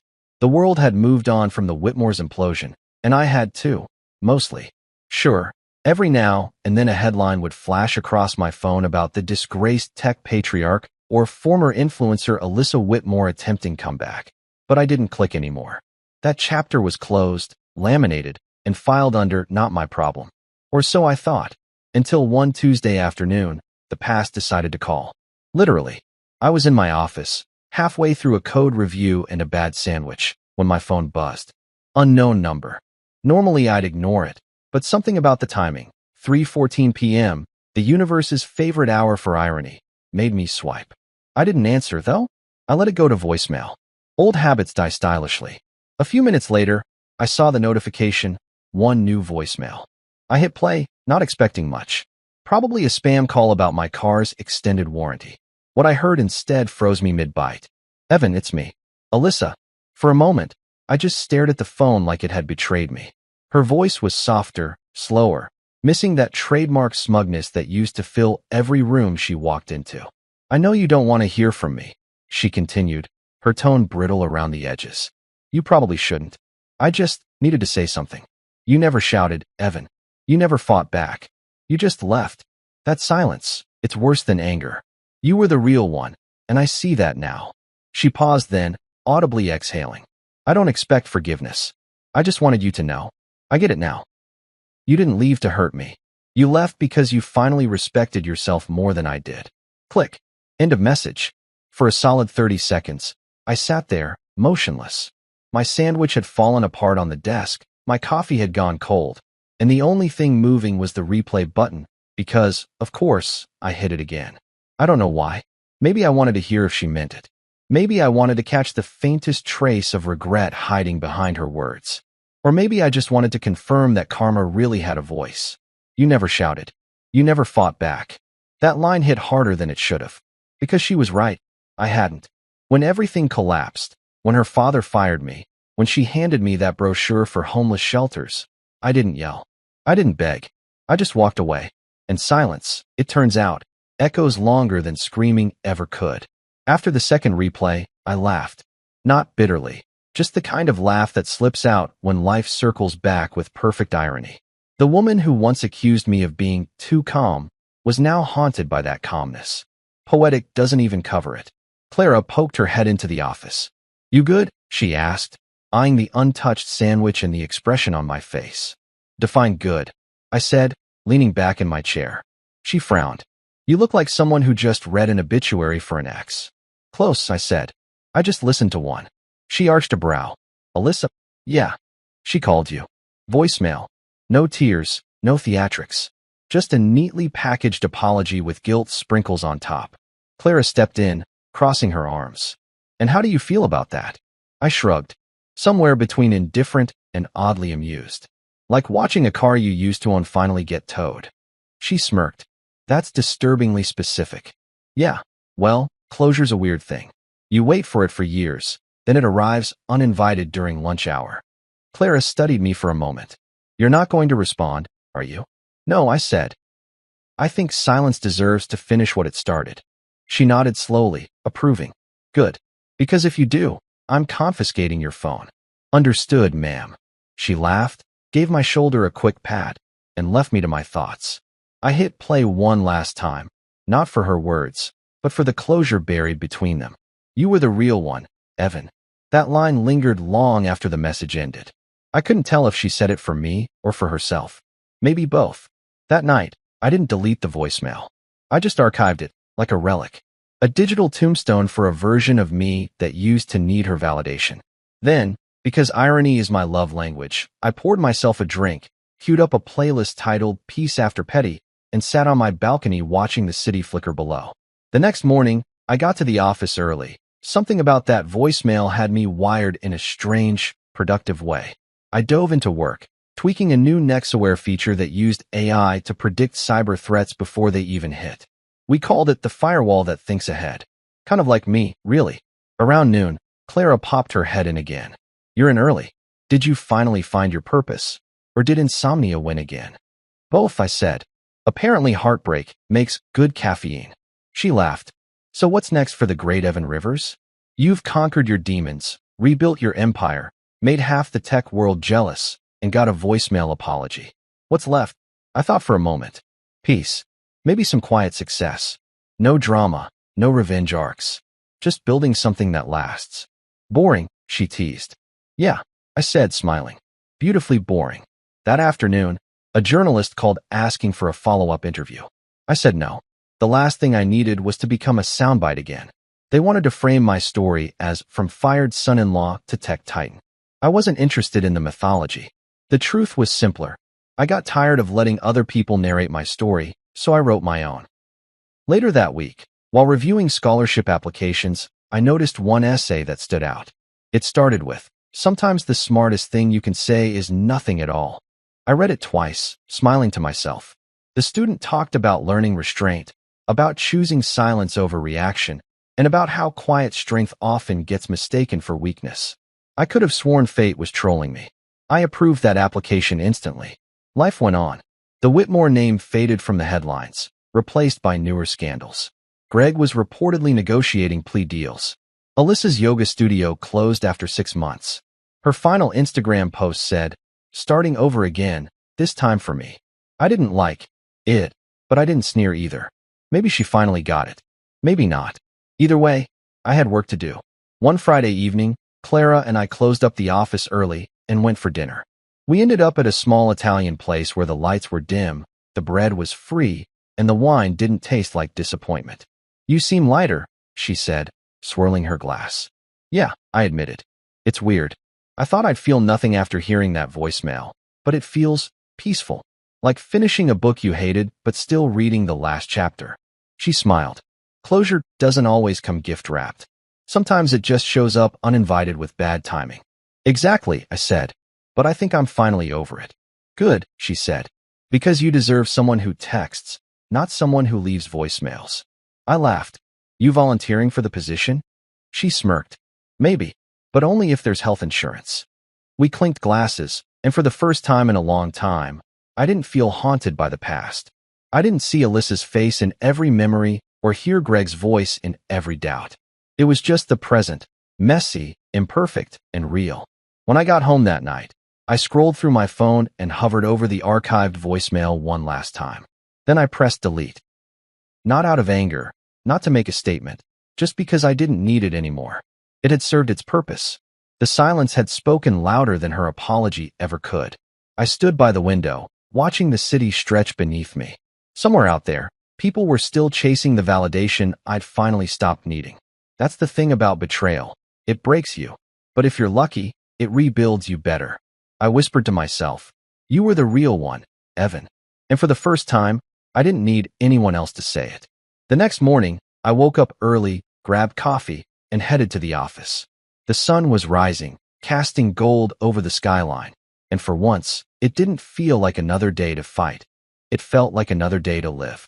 The voicemail was gone, the ghosts were quiet, and my future had never been louder. Because sometimes, the best apologies aren't heard, they're outgrown. There's a kind of revenge people expect, the cinematic kind. You know, fire, shouting, lawsuits, headlines, maybe a dramatic, "I told you so," with thunder clapping behind you for effect.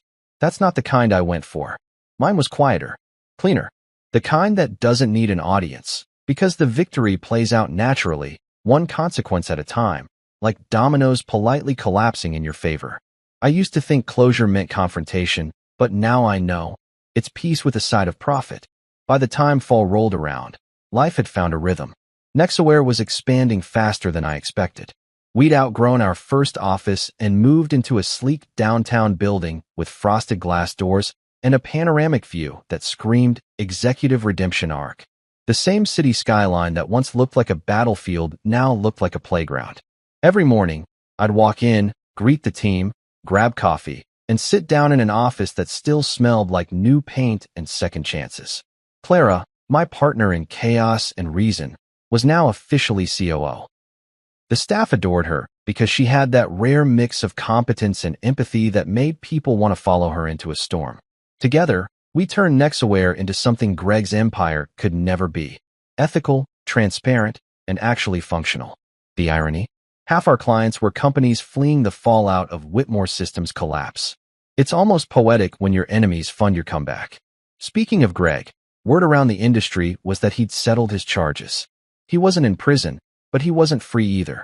His temporary leave from Whitmore Systems had quietly become permanent exile. The board voted him out, and the company rebranded under new leadership. They even changed their name, from Whitmore Systems to WI Syntech. I nearly choked when I saw the new slogan: integrity in every line of code. Oh, the irony. The company built on theft and arrogance now selling integrity like it came in a 12-pack. But the funniest part? They still used our software, my software, under license.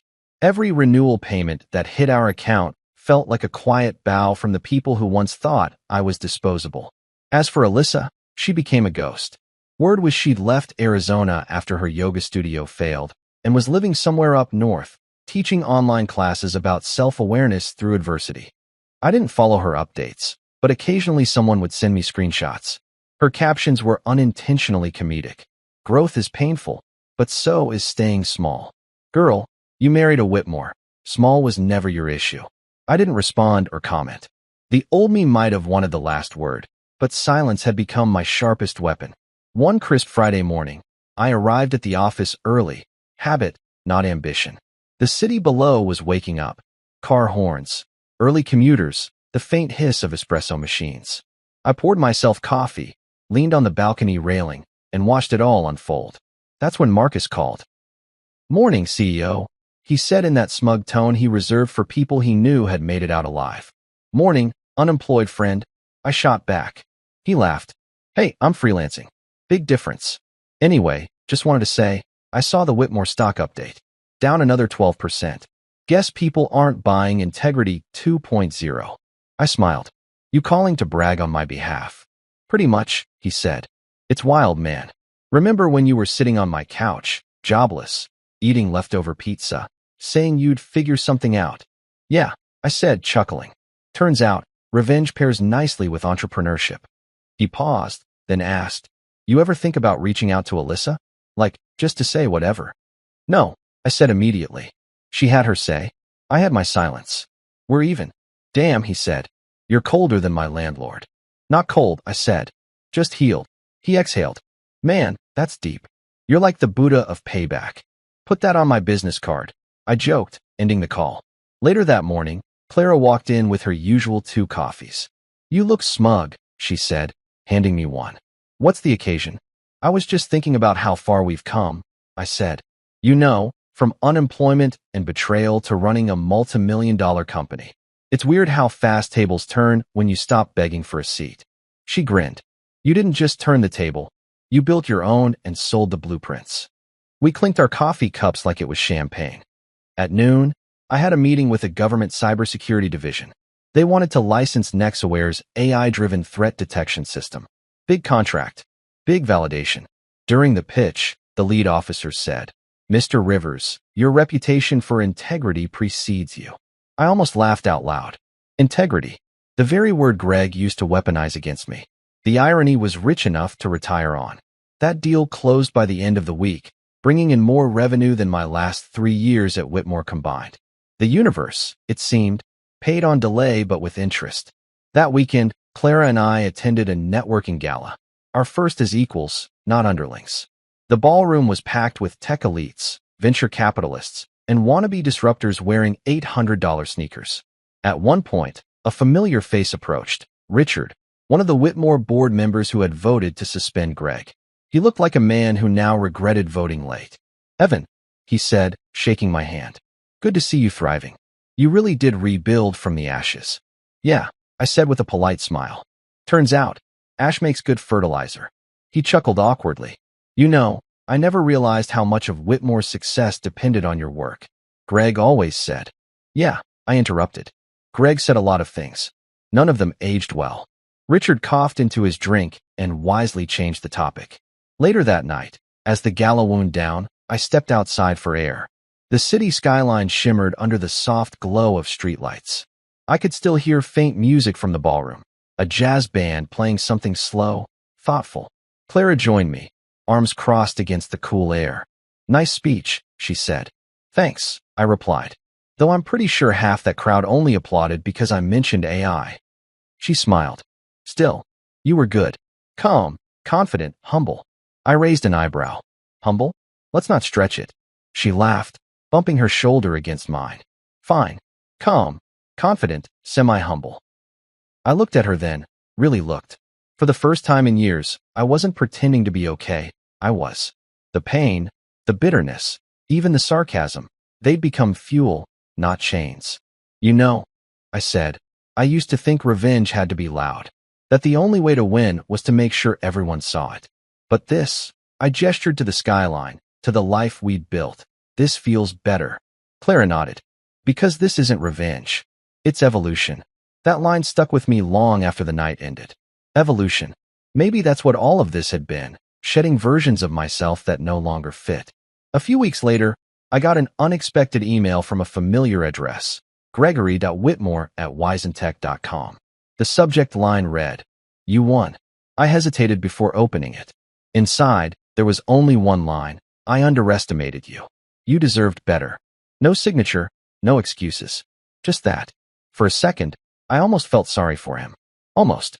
But then I remembered the smirk he wore the day he slid that termination letter across the table and said, Performance issues. I hit archive. Not delete, archive. Let him live forever in my inbox, just far enough from relevance. Months passed, and life kept getting better. Nexaware expanded internationally. The Thomas Rivers Initiative tripled in size, sponsoring coding camps for kids who didn't even own laptops. And every time a news story popped up about Whitmore Systems' ongoing restructuring, I just smiled and turned the page.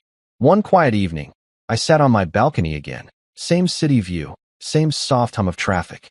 Clara had left after a long day of meetings, and I was alone with my thoughts. I poured a drink, leaned back, and let the silence wrap around me like an old friend. That's when my phone buzzed, a notification from Nexaware's accounting app. Another payment from Wisentech. License renewal complete. I laughed out loud. Every few months, They still paid for access to the very system Greg once called overcomplicated nonsense.